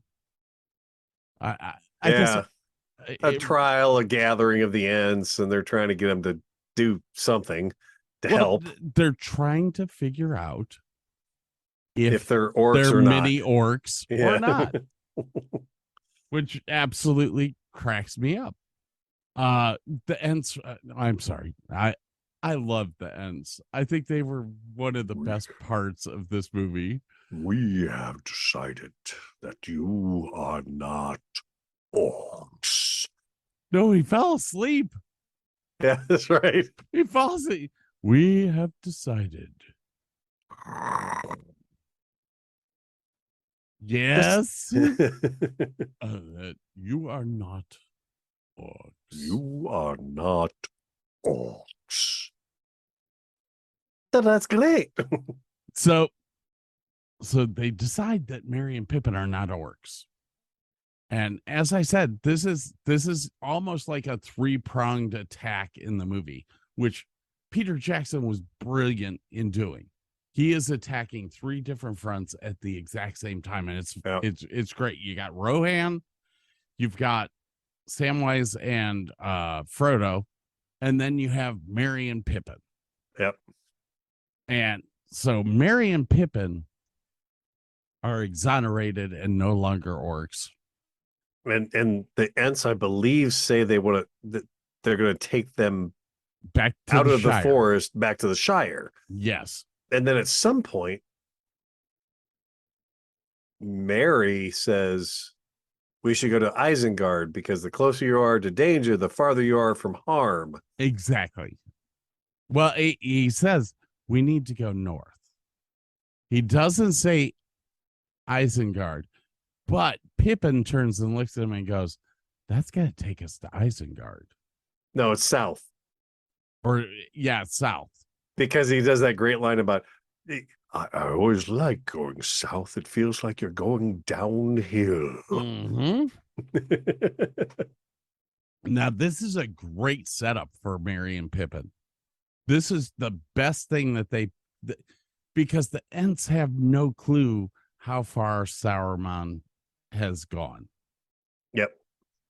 And you can totally get, just by watching what happens, why they did it. You know it before it happens. They knew that they had to get back into the fray and amongst their friends, and they knew that was, danger was over there, but that's where they had to go. Well, But not just that. The only way that they were going to get the Ents involved was to see the. Yeah, I don't think they even knew. I don't even think Merry and Pippin knew all the destruction. They just want to show them what Saruman was up to. You see, in my mind, when I watched it, I thought they knew the destruction that was done, and this was the best way to get the Ents to get involved. How would they have known? Well, because if you remember, that's right. They knew that Saruman had made the Uruk-hai. Right. They were at least going to show them that bit, but I don't think they had a clue how the devastation was. But that was just icing on the cake. Yeah, I don't know. I don't know how I got to that interpretation. I'd have to actually go back and watch the movie again and figure out how do I come to that interpretation. I get this. I get the sense that after Rivendell, Merry, Pippin, all of them knew what Saruman was up to. Well, it's because all the Uruk-hai had the white hand of Sauron on their helmets, so they knew Saruman was a bad guy. Because Gandalf was in the top of the tower while all of that stuff was being built. Yeah, so Gandalf knew, and I think in my mind, he would have explained that in Rivendell. No. Rivendell was.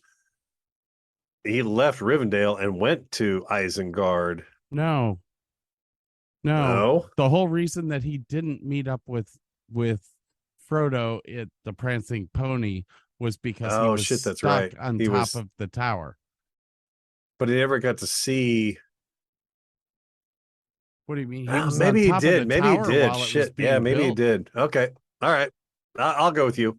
Tear the trees down. Tear them all down. Tear them all down. Anyways. And Christopher Lee really wanted to play the part of Gandalf, and he would have been good. But man, he did a great fucking Saruman. And Ian McKellen did a great Gandalf. He was so much better as Saruman. Yeah. I mean, have we talked about him and J.R.R. Tolkien? No. Well, we talked about the fact that he was such a fan. He actually rereads while he was alive. He reread the books every day since he was 15. Every year. No. Once a year. Yeah. Every year. Ever since the books came out, he has reread the books every year. And he is until he died. The only member of the cast to have ever met the man in person. Yes. Yes, he had a personal relationship with J.R.R. Tolkien. Yeah. Which I think was very cool. Anyways. Oh, okay. I said anyways again. I really hate that word. I also hate the word phenomenal because I say that too much. It was phenomenal. It was just phenomenal. Oh, the phenom.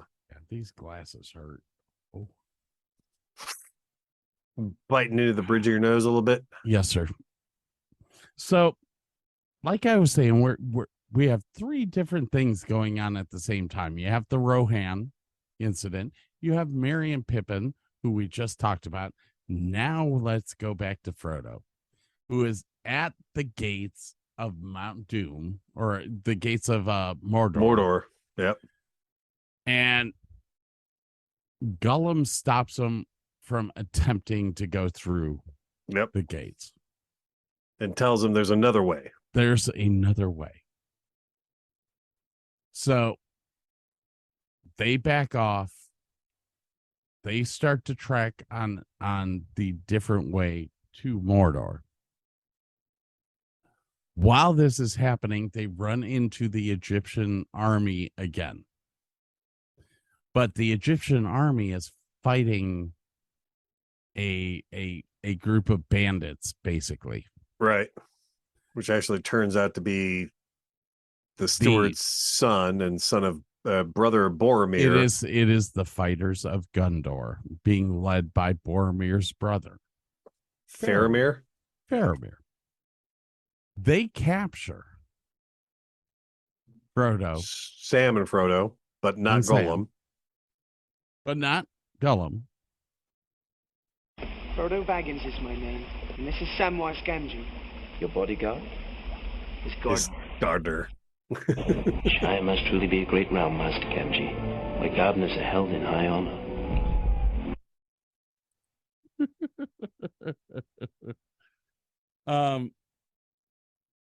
So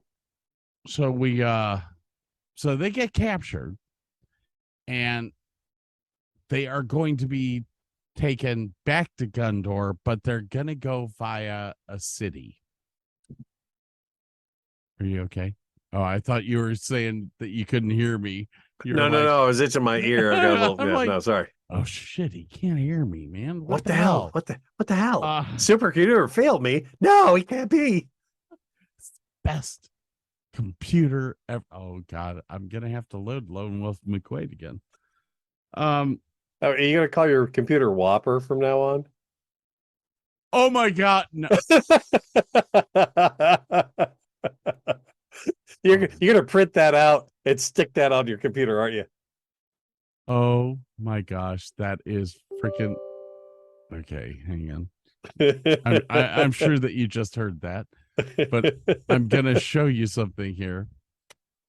So I use a company called PCmatic for my antivirus stuff. It's not really antivirus, it just like anti-malware kind of thing. Yeah, it watches my shit, and so let's see here. Share screen. Scott's Beast.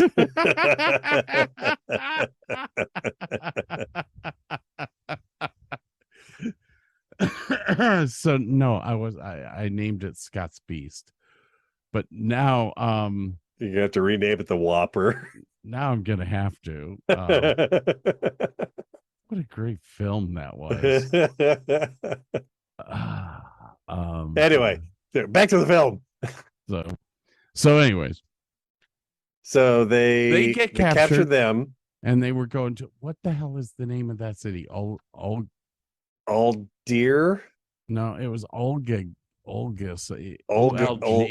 Oligoth. Wait a minute. Oh God, I can't type. Basically, it's the mid city between Rohan and Gondor. Osiligath. There you go. So they know that Osiligath is under attack. Or under siege, or whatever you want to call it. Yeah. And so they pack up to go there to help fight before going to the main city in Gondor. Now they come across that funky pool, the pool of infinity. I don't know what the hell they call it. It's something sacred, and see Gollum down there, and there's a whole scene with Faramir going, "Should I kill this thing?" And yeah, whatever. So they grab Gollum, and Gollum feels used. I don't know what's the best way to put it. Like it's betrayed. Well, he was, like I said, he was betrayed by master. Well, no, he was starting to see Frodo as his master and friend, and Frodo was the one that tricked him into giving up. Yeah. So, which is for his own good, but he just didn't realize it. Yeah. Well, and this is where you start to see the bipolar part of Smeagol and Gollum, where Gollum starts to take coming over. Out more. Yeah. Yeah. I mean, Gollum is 100% trying to get the precious back in any way, shape, or form, where Smeagol is actually trying to build a relationship with Frodo in some way, shape, or form. Yeah. And Samwise is just being a dick through the whole thing. But he likes his potatoes.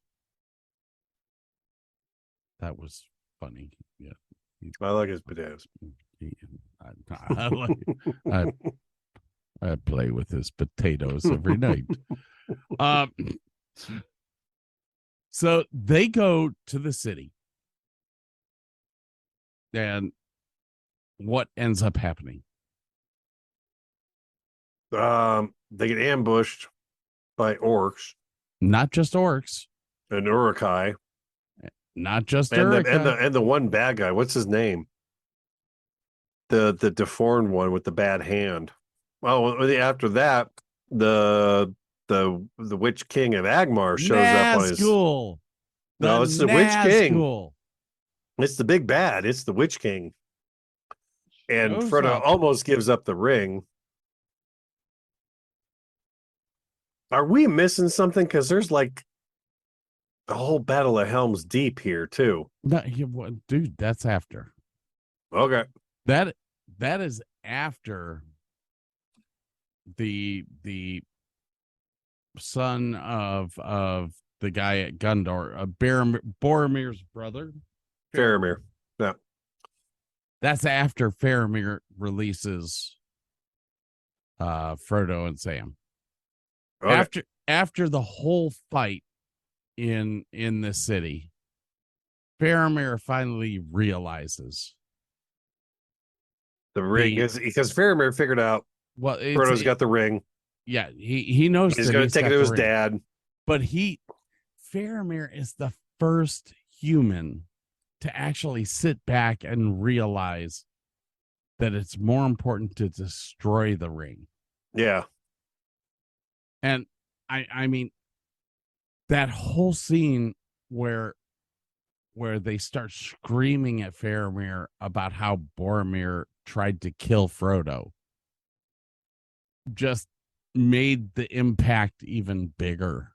Yeah. For that whole scene. I mean, you have to feel for you have to feel for Faramir.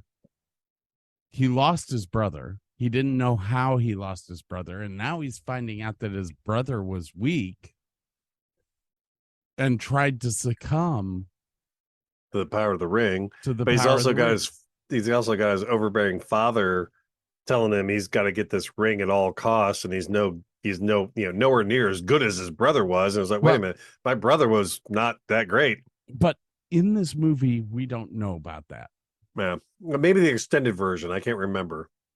But in this movie, we don't even get introduced to his father until the third movie. Okay. So I don't think that we can even bring that in right now. Fair enough. That's not a point. So now, yeah. Hey, I think we need to take a break here. Really? Okay. All right. Yeah, we're like 10 minutes away, but loud shit's about to start to happen here. So I think we need to take a little quick break. Either your wife's coming home or the Mexicans are coming home. I'm not sure which. The cats are starting to attack. Oh, goody. Time to feed the cats. On that note. Nice pick. I love this song. Love this band. I used to rule the world.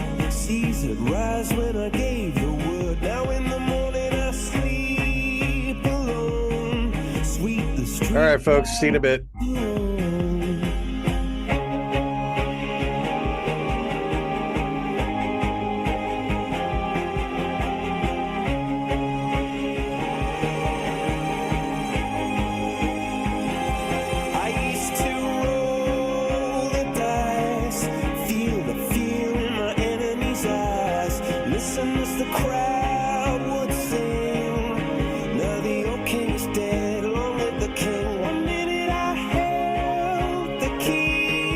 Next the walls were closed on.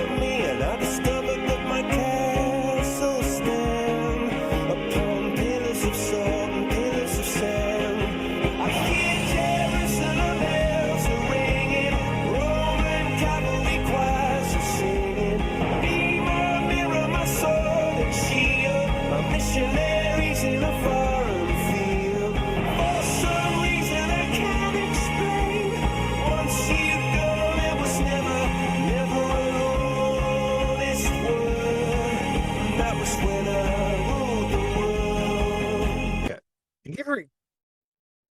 Hey, kids, we're back.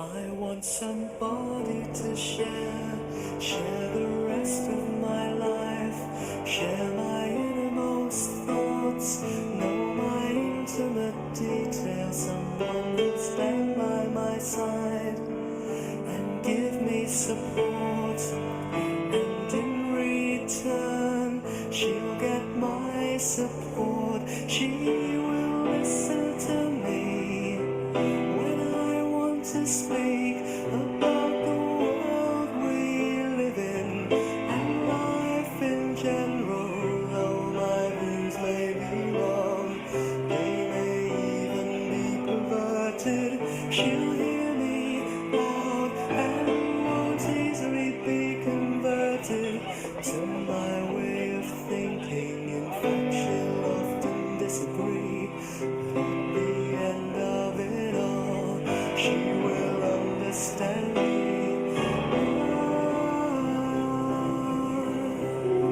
Ooh, Depeche Mode. Very nice. Just a nice, smooth way to go into our last segment. Before we get started, Yes, sir. I know we were talking in the previous podcast about Mr. Weinstein, whatever, Harvey. I did find out a couple little details. Sure. He only greenlit 2 movies for these guys and only budgeted 75 million, which he hid that fact from Jackson. Peter Jackson apparently found out, and then he leaked the script, hoping to get some buzz and attract another studio. That worked, and New Line Studio picked up the movie and even pushed for it to be a trilogy. Unfortunately, he had to use Harvey Weinstein's name because he was the original producer or whatever, but he really didn't have much to do with the films, which makes me feel a lot better. And also, Weinstein may have screwed over Ashley Judd and Mira Sorvino out of roles in this movie. Very early on, he had told Jackson to steer clear of them due to past experiences. Apparently, Ashley and Mira did not put out for Harvey, and that's why he told Jackson to steer clear of them. So he's a dick, and he really didn't have much to do with the movies. He just has his name on the movies, and that's it. Jackson actually hated working with him. He called him and his brother second-rate mafia bullies. And in the movies, if you notice at the end of the movies in the credits, when they are showing people's names and they have those like cool like lithograph drawings, the Weinstein brothers and the third producer, Mark Ordesky, are shown. The picture in the background is a human and 2 trolls. Just a subtle dig at the assholes that the Weinsteins are. So anyway, I have I'm not a fan of no, the Weinsteins. No. I do believe that they have gotten what they deserve, and well, actually his you know no, they still haven't gotten what they deserve, but hopefully they will. We vowed to not do politics on this. That's not politics. He has never been in office. We can talk about him all we want. He's a dick. Fuck him. Well, Hope he dies. I think he is basically the scum of the earth. Yeah. He is the last of, well, hopefully the last of the old school Hollywood producers and the fucking producer's couch. Let's hope he's the last. I hope he dies. I don't know if he is. We'll find out. I don't know. It goes both ways, and I mean, this is conversations that we've had before. No. I've lost jobs for not opening my butthole up to another man. It's okay. It's happened all the way through the, not just the entertainment industry. I mean, this goes beyond that. Corporate America. Yeah, oh yeah. Shoot, even when I was in the Navy, I was in HM-12, which is where the tailhook investigation, the lady that was involved in the tailhook investigation was actually stationed there as the JAG investigator while things were happening. Oh my. And it's happened for a long time. Men have been hurt by this. Women have been hurt by this. Harvey Weinstein's just an asshole, and yep. He can burn to hell. I don't care. Bye-bye. Have a good day. Have fun storming the castle. Think I'll make it? Yeah, it would take a miracle. Bye-bye now. Anyway. As he sits in his cell.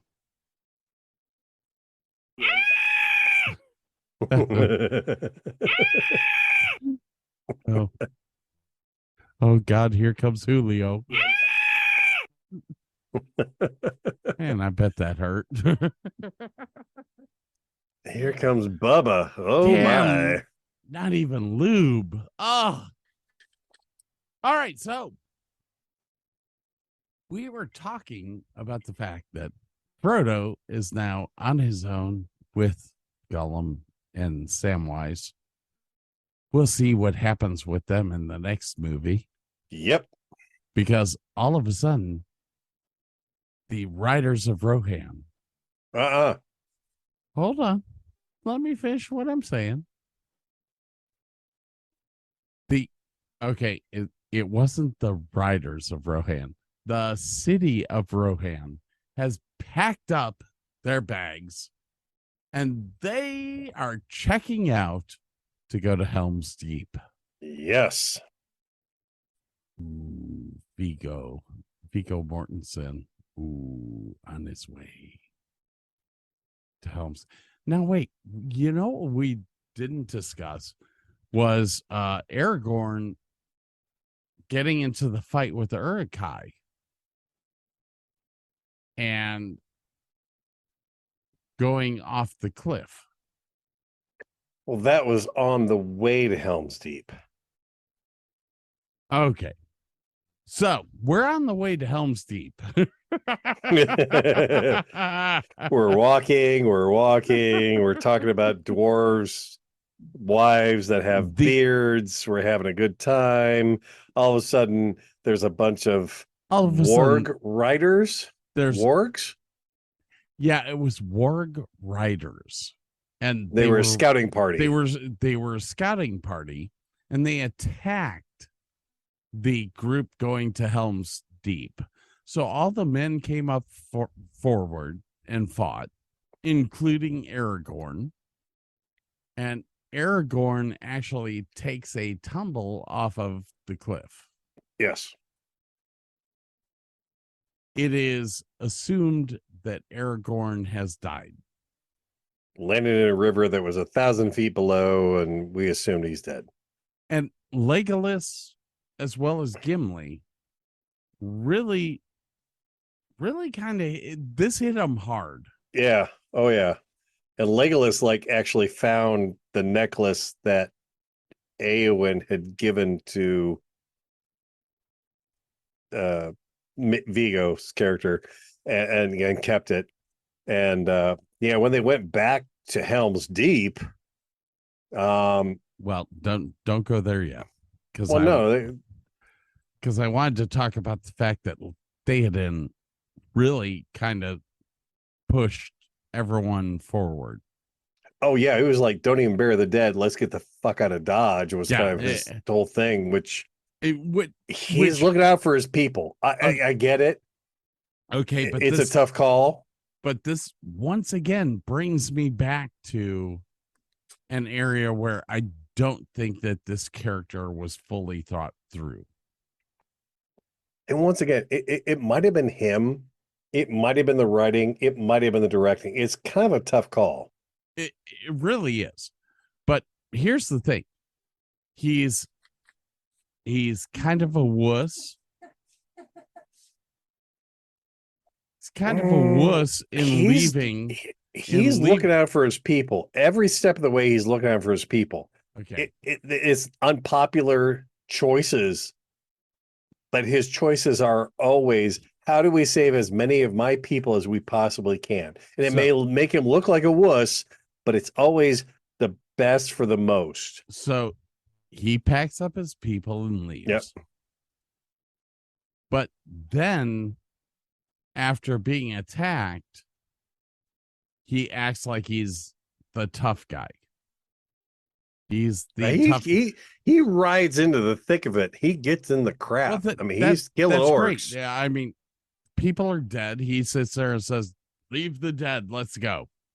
So now he's all powerful again. Yet he's still going to Helm's Deep, which is not the okay. They didn't know at that point in time that was not the best decision. But he had no clue there was 100,000 Uruk-hai on the way. Well, you know what? Maybe you should sit back and listen to the people talking to you.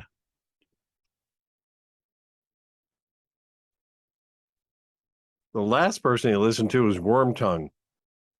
Didn't get a lot of good info out of that guy. Wow, he's a little gun shy about taking advice from outsiders at this point in time, and with good reason. You have Gandalf the Grey telling you what's going on.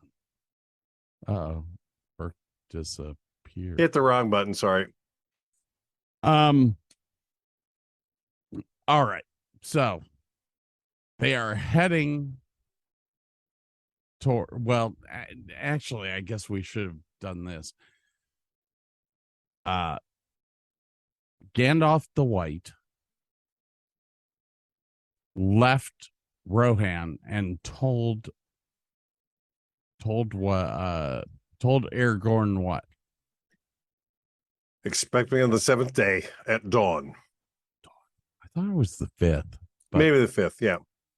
On the 5th day at dawn, expect me. So they leave. We go through the battle, or the mini battle, and Aragorn gets hurt. He falls down the cliffs.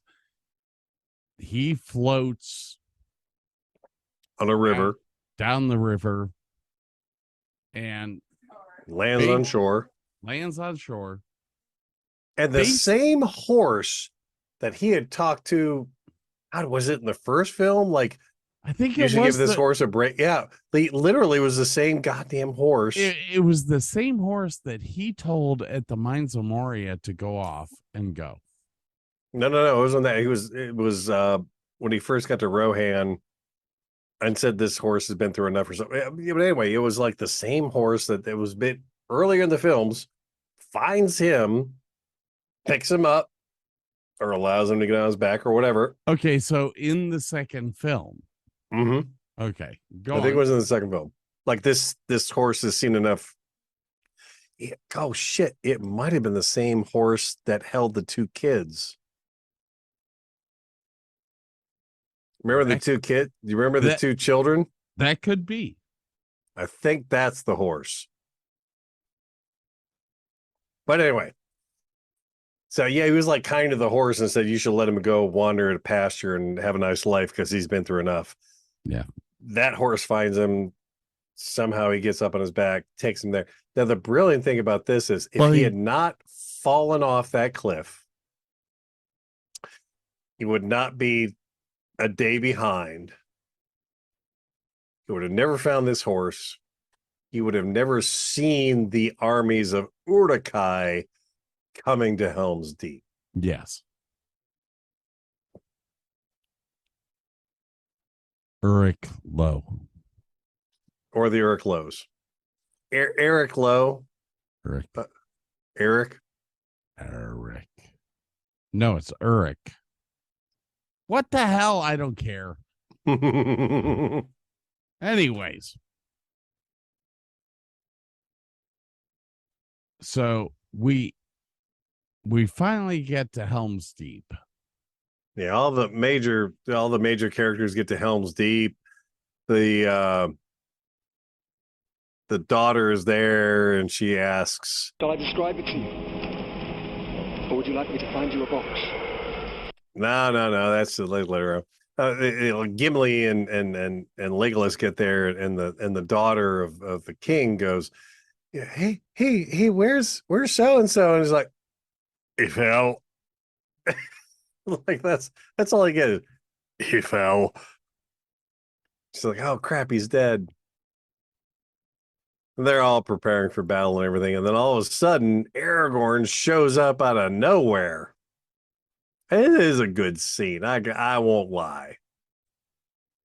Just give me. Shall I describe it to you? Or would you like me to find you a box? I'm sorry. So they all get to Helm's Deep. And what happens next is just phenomenal. You have almost 1,000 elves start marching towards the front gate. And they think it's the enemy at first, and then they hear the elfin horns, and I think Legolas is the one that's like, no, wait, those are elves. Yeah, it was cool as shit. And the guy that was leading them is the same guy that at Lothlorien, he was the one that met pointing with the them bow first. at Gimli. Yes. And when they arrive, there's another cool thing. No music, no movement, just men and elves watching in the darkness, waiting for battle. It was a great bit. Well, I mean, before that, him coming up to Theoden and saying, we once fought together. And we honor the treaties of men and elves. Yeah. And then Aragorn coming up and hugging him, and he's like, okay. It's a great scene. It was a great scene, and I hate the fact that he died in this movie. Yeah. But we'll get to that. Well, actually, there's not much to discuss about that. They all gathered together, and it's the night before the 5th morning. And the rain, all of a sudden, in the distance, you can barely hear the footsteps, and it gets louder and louder and louder. And what was great was that as far as the cinematography and everything went, the Uruk-hai stop and they look up, and all of a sudden it starts to rain, and that rain dropping down on Theoden where his hair is just starting to mat down, and that rain while all of the elves are ready to let their arrows go. Now, the sad thing is that it's the same thing. I honestly believe that this is a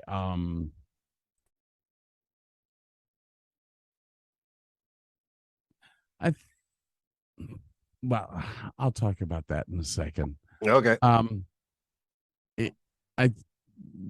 It's a stray arrow that starts the whole fight, and Theoden is standing there, that stray arrow goes off, and Theoden just looks out and goes, and so it begins. Yeah. And it's like all the guys there know that they have to make it through the night. I mean, the really thing about that one stray arrow, it hits the orc in the neck, which again, legal is the idea to tell everyone else they're weak at the neck and the arm joints. But yeah, and then the whole rain thing at the end there, like that's kind of a trope almost. But this film, they've kind of earned it. It was well worth it. I mean, Yeah. it was well worth adding it in. It was the perfect way for it to go on. I actually had I have a Excuse me, I'm dying. I'm coughing over here. I'm dying, but forgive me. Are you okay?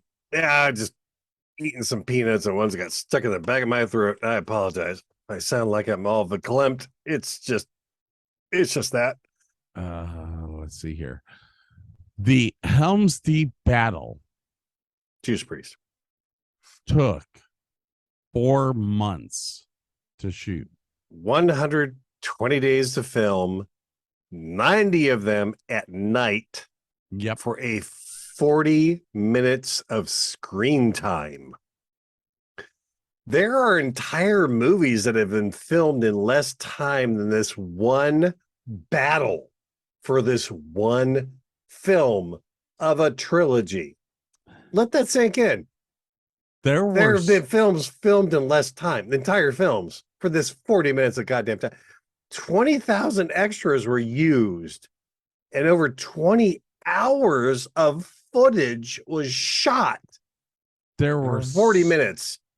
There were so many extras used in the sequences at Helm's Deep, and the filming went on for so many months that almost all the extras and principal actors got t-shirts reading "I survived Helm's Deep." There were so many of these actors in these shirts that extras would often meet each other in the cities of New Zealand. Yeah. And see the t-shirts go, dude, recognize the shirts.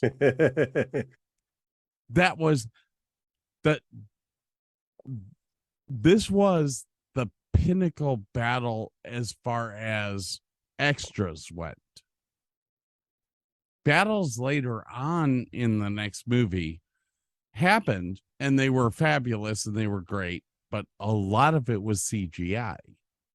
This was the biggest battle scene that there ever was. The whole bridge scene, they had to fill the entire bridge with Urukai while everything else was CGI. But that's still almost 1,000 or so. Yeah. On one bridge. Plus the best part of the movie. Go ahead and throw me. But don't tell the elf. Don't tell the elf. Love that. Gimli. I'm sorry. Gimli. I loved Gimli. I loved Legolas. And Gimli was the best. I mean, he was just, so stoic and funny. And yeah, he had a good line. And there was, it's somewhere in that battle was a elf that fell off the wall, and they did a Wilhelm scream. So was that an Elfhelm scream at that point? I'm not quite sure. All right. So I've got 27 minutes left. We go through the whole Helm's Deep battle. And I mean, it's almost 3 battles in one. You have the battle of the wall, outside wall. You have the battle of the inside door after the explosion. And then you have the attack at the end where Theoden, not Boromir, Aragorn, Ride Gimli, out they all ride out to as a basically last battle stand. to the death. Yeah. Which is also when sunrise happens. Or what? It's when sunrise on the 5th day yes. happens. They kind of forgot about that shit because they were busy fighting. Yeah. But you know what? Look to the east.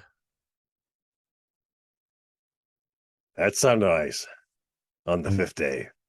And all of a sudden there's that bright light. And you see Gandalf the White at the top of the hill on a white horse.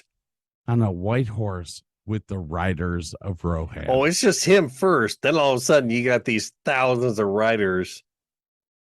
Yes. And they wait.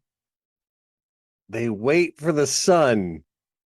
And as they're charging down the hill, the sun just peeks over at the right moment and blinds all the orcs and Uruk-hai at the bottom, which just messes them up because they're staring right in the sun, which is perfect. And yeah, they bust through. They turn the tides. And all is well. Well, I wouldn't say that yet. But they win the battle. Yes. And that's that honestly comes to the end of the movie. Where we see some purveyance on Frodo and Sam afterwards, still walking away with Gollum. And Gollum getting a little creepier by the moment. And every second he's talking, yeah, what did that herd take care of it? Oh, there's some sneaky ass shit going on there. But you also see the Ents. You also see the Ents. Is that this movie or the next movie? No, this movie? The Ents take out Isengard. Isengard. They rip down the dam, Which floods everything and saves the one tree who's on fire, which is kind of awesome. But you know what? It was freaking awesome as the water was coming down that like the Ents just kind of stopped and dug in. They let their roots lay. Yeah. And they just sat there as the water was going around. And then you see Saruman in the tower looking down going, I'm kind of fucked. God damn it. I think I'm kind of fucked here, man. He's looking down. His entire world is gone. The Uruk-hai are gone. Their forges are gone. So this is the huge reset. Now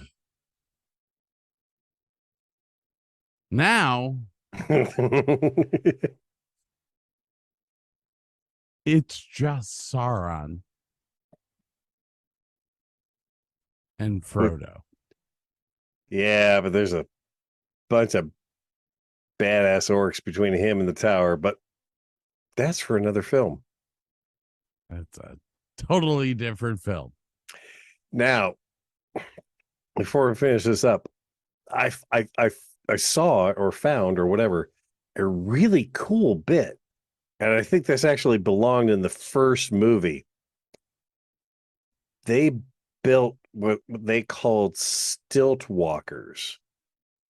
Mm-hmm. They were big suits, long arms, cable actuated hands, and stilts for normal sized people to jump into, which made them look like they were, 1.5 times the size of a normal person, to walk by the hobbits and the dwarves. And they showed this in one of the I think it was the bar scene where somebody just kind of like walked in between the barkeep and Frodo, and like it was all practical, and it was. I mean, other than the dude's head, because they never showed it in the shot, it was just a brilliant bit of practical special effects that just made you believe that these dudes were small. So yeah, Stilt walkers were cool. Yeah, like some of the practical effects were just freaking amazing in this film, dude. In camera effects, and they're always the best.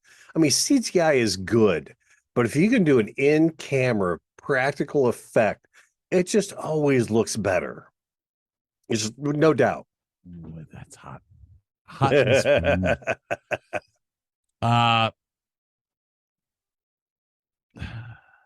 all right, I already did that one. So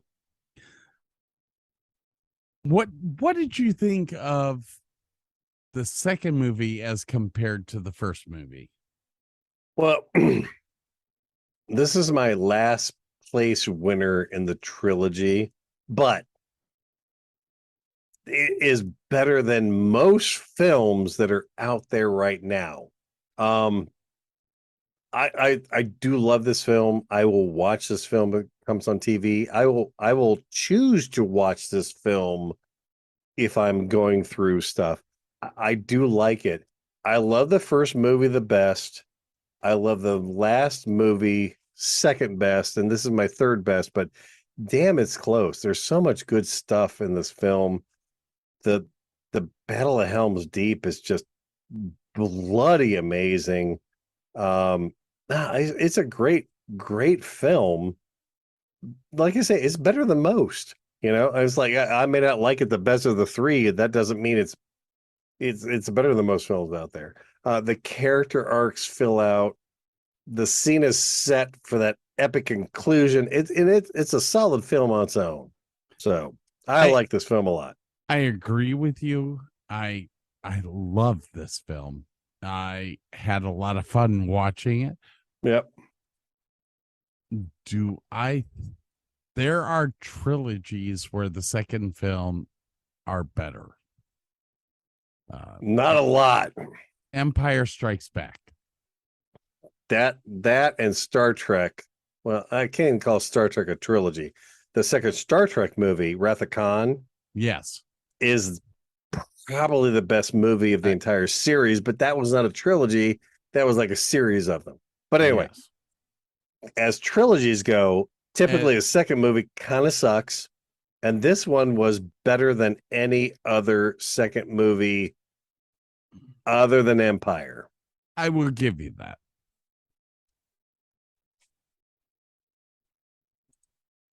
Okay. With that, what trivia do you have? I'm spent, man. I have gone through all my trivia and all my little posts and all my little goodies as we have meandered through this synopsis. And all right, I have a few for you here. Okay, go for it, man. On the walls of Helm's Deep. During the battle, a one-eyed warrior turns to the camera. Peter Jackson. Peter Jackson. He was one of the warriors that threw a spear in the battle for Helm's Deep. I thought that was what you were asking. No. There was a he was there revealing his scarred empty socket. The performer who played him showed up as an extra. Peter Jackson politely asked him to take his patch off. Oh, no shit. That's awesome. Is that not awesome? Okay. That's kick-ass. What else do I have here? Billy Boyd and Dominic Monaghan spent so much time up in the tree with Treebeard. During the making of this movie, they spent their time between takes writing a screenplay. What? For what? It doesn't say what they wrote the screenplay about, but they spent so much time in Treebeard. They wrote a script for an entirely different movie. They wrote a script for an entirely different movie. That's great. Okay. Additionally, it was so difficult to get up and down from their perches. They were left there during breaks. Oh, God. While the rest of the crew went off to eat. Oh, come on. How are you supposed to take a leak up there for crap? Well, that'd be easy. Send me up as granola, and I'm going to pee 30 feet down on you guys. Dude, that's freaking awesome. The dawn shot of Aragorn, Gimli, and Legolas pursuing the Uruk-hai came about when Viggo Mortensen pursued the second unit team to camp out on location to film it. So Viggo Mortensen actually sat back and said, guys, you need to stay here. You're not helicoptering home. We're staying here. And that honestly is a gorgeous scene with that sunrise going on behind them. Oh yeah. Oh God, yeah. On Miranda Otto's first day of shooting, Liv Tyler was said to have welcomed her with enthusiastic open arms, saying, I'm so glad there's another woman on this film. Miranda was Eowyn, the daughter of Theoden. Correct. Okay, gotcha. Okay, because they really didn't. I don't think they had a single scene in the movie together. They had no talking scenes together. Yeah. I mean, they were on top at the very end of the third movie, but I don't think they actually ever shared screen time with each other. Yeah. I do not believe they do.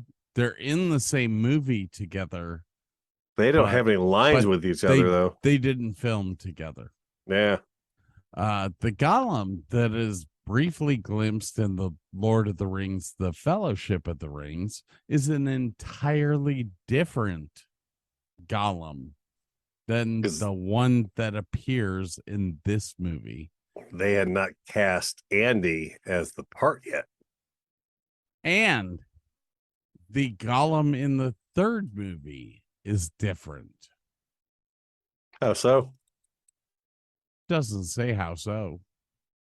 It was during the filming of the second movie that Peter Jackson realized that Andy Serkis's physical performance would have to employ the digital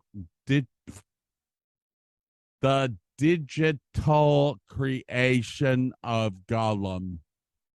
That's all it says. Okay. Yeah, he was a little more refined in the third movie, I will admit. Originally, while Faramir's group is approaching Osgiliath. Osgiliath. That's the city on the other side of the river. Minas Tirith would have been just visible in the background, lying against the rocks in the far distance. However, Peter Jackson was afraid that people would confuse it with Helm's Deep and had the effect removed. Interesting. Had it removed from the theatrical version, but included it in the extended version, which is why I wasn't surprised it was there, I guess. Yeah. Anyways. I've seen the extended version, and if anyone wants to watch these movies, I'd say watch the theatrical versions first. Yes. Read think the so. books, read the books, and then watch the extended versions, because the extended versions kind of like they spoil a lot of points later on for you, but it's just nice to have that background. But yeah, it's kind of weird. What is lambus bread? That's the elven tack bread, basically.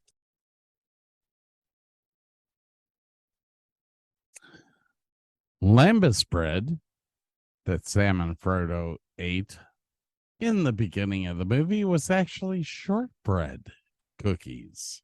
Ooh, that sounds tasty. Yeah, it sounds good. I'd be into that. All right, so between film 1 and film 2, which one is the best so far? Number 1. I think you're right. And the music is, I don't know, it's just such a more upbeat, optimistic movie. It's prettier. I love the first one. I've always loved the first one. And I've watched these movies over and over and over again, in order, out of order, whatever. I love the first one the best. Like I said, the second one is better than most movies out there today. But if you're talking about these three together, it's like, I like the first one, I like the third one, I like the second one, in that order. So, okay, that's just what it is. Are we still in agreement that this is in the box? Oh, hell yeah. Okay. That was never a question. Okay. This is a glass box behind the bar trilogy. This is the bomb. Like I say, this second movie is better than most every other movie out on the market today.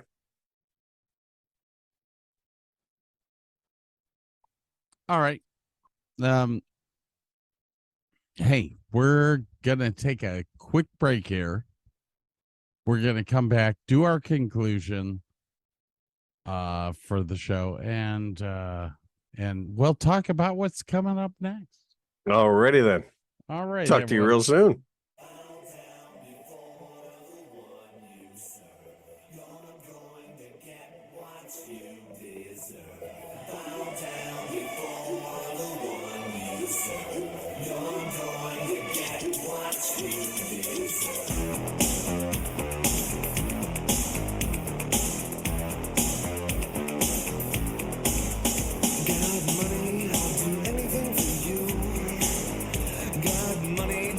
Tell me what you want me to. Got money, nail me up against the wall. Got money, don't want everything, he wants it all. No, you can't take it. No, you can't take it. No, you can't take that away from me. No, you can't take it. No, you can't take it. No, you can't take that away from me.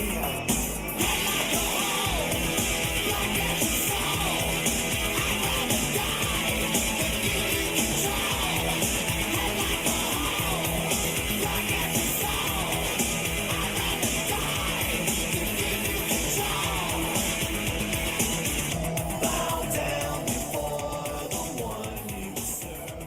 You're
Scotty's jam now, just so you know. Wave of mutilation. God, I love 80s music. All right. So talk to me, brother. Talk to me. My feelings on this film. Most trilogies, the second film is just setting up the story for the third one. Yes. This one does a little bit more. The character arcs fill out more. The musical score fills out more. The special effects fill out more. I mean, they give you a taste of everything: story, plot, music, visuals, the whole 9 yards. And it's just a taste of what's to come. Once again, I've said, a couple times, this film, if you just watch this one film, it is better than most films out there right now. Much better than a lot of films out there right now. You could watch this film on its own and go, man, that was outstanding. That was great. It doesn't matter that it's the middle of a trilogy. It doesn't matter that it's the filler film, supposedly. It is a great film on its own. I truly love the film. But once again, if I got to rate them against the other two, I love the first one the most. The last one, I mean, granted, it pulls it all together. There's so many great emotional moments in the last one. It just, it is definitely my second favorite film, and this one my third. But this thing stands the test of time and stands up against most every film put out today. So that's my feelings. I think for a second film in a trilogy, this is actually a great film because of the fact that they listen, you're getting 3 stories at one time. And I think that's kind of an important factor to think about when you're rating this film. Well, true that. I mean, there's a lot going on. I mean, if you go back to, let's say, Star Wars, you get the whole Dagobah thing, which just really drags you down. And you don't really give a flying fuck. Empire Strikes Back was really a 2-pronged attack on the storyline, where this is a 3-pronged attack. Yeah. Which kind of boosts this film in my repertoire because of the fact that it kept you engaged through the whole thing, even through the we're walking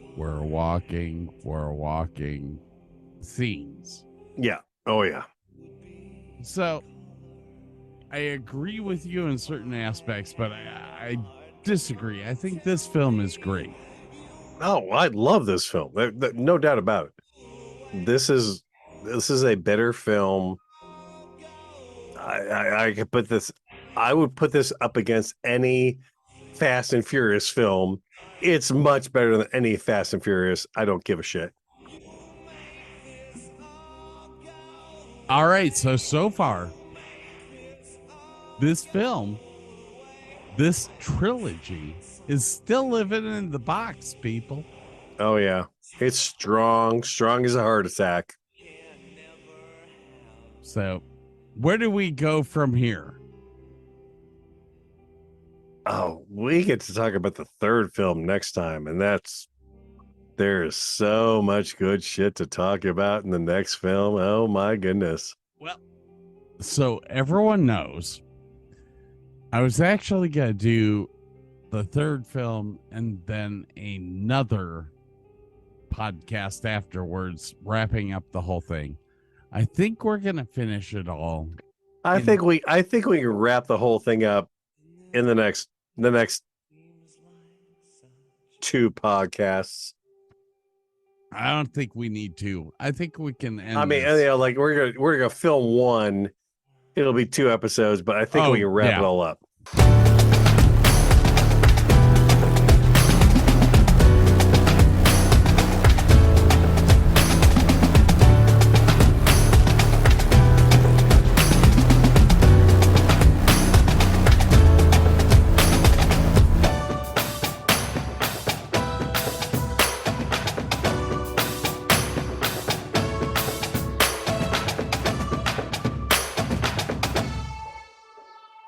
Taxes was feeling so stuck.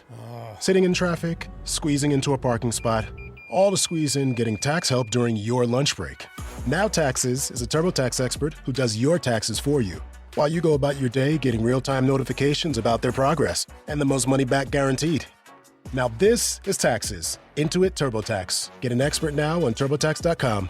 Only available with TurboTax Live Full Service, real-time updates only in iOS mobile apps. See guarantee details at TurboTax.com/guarantees.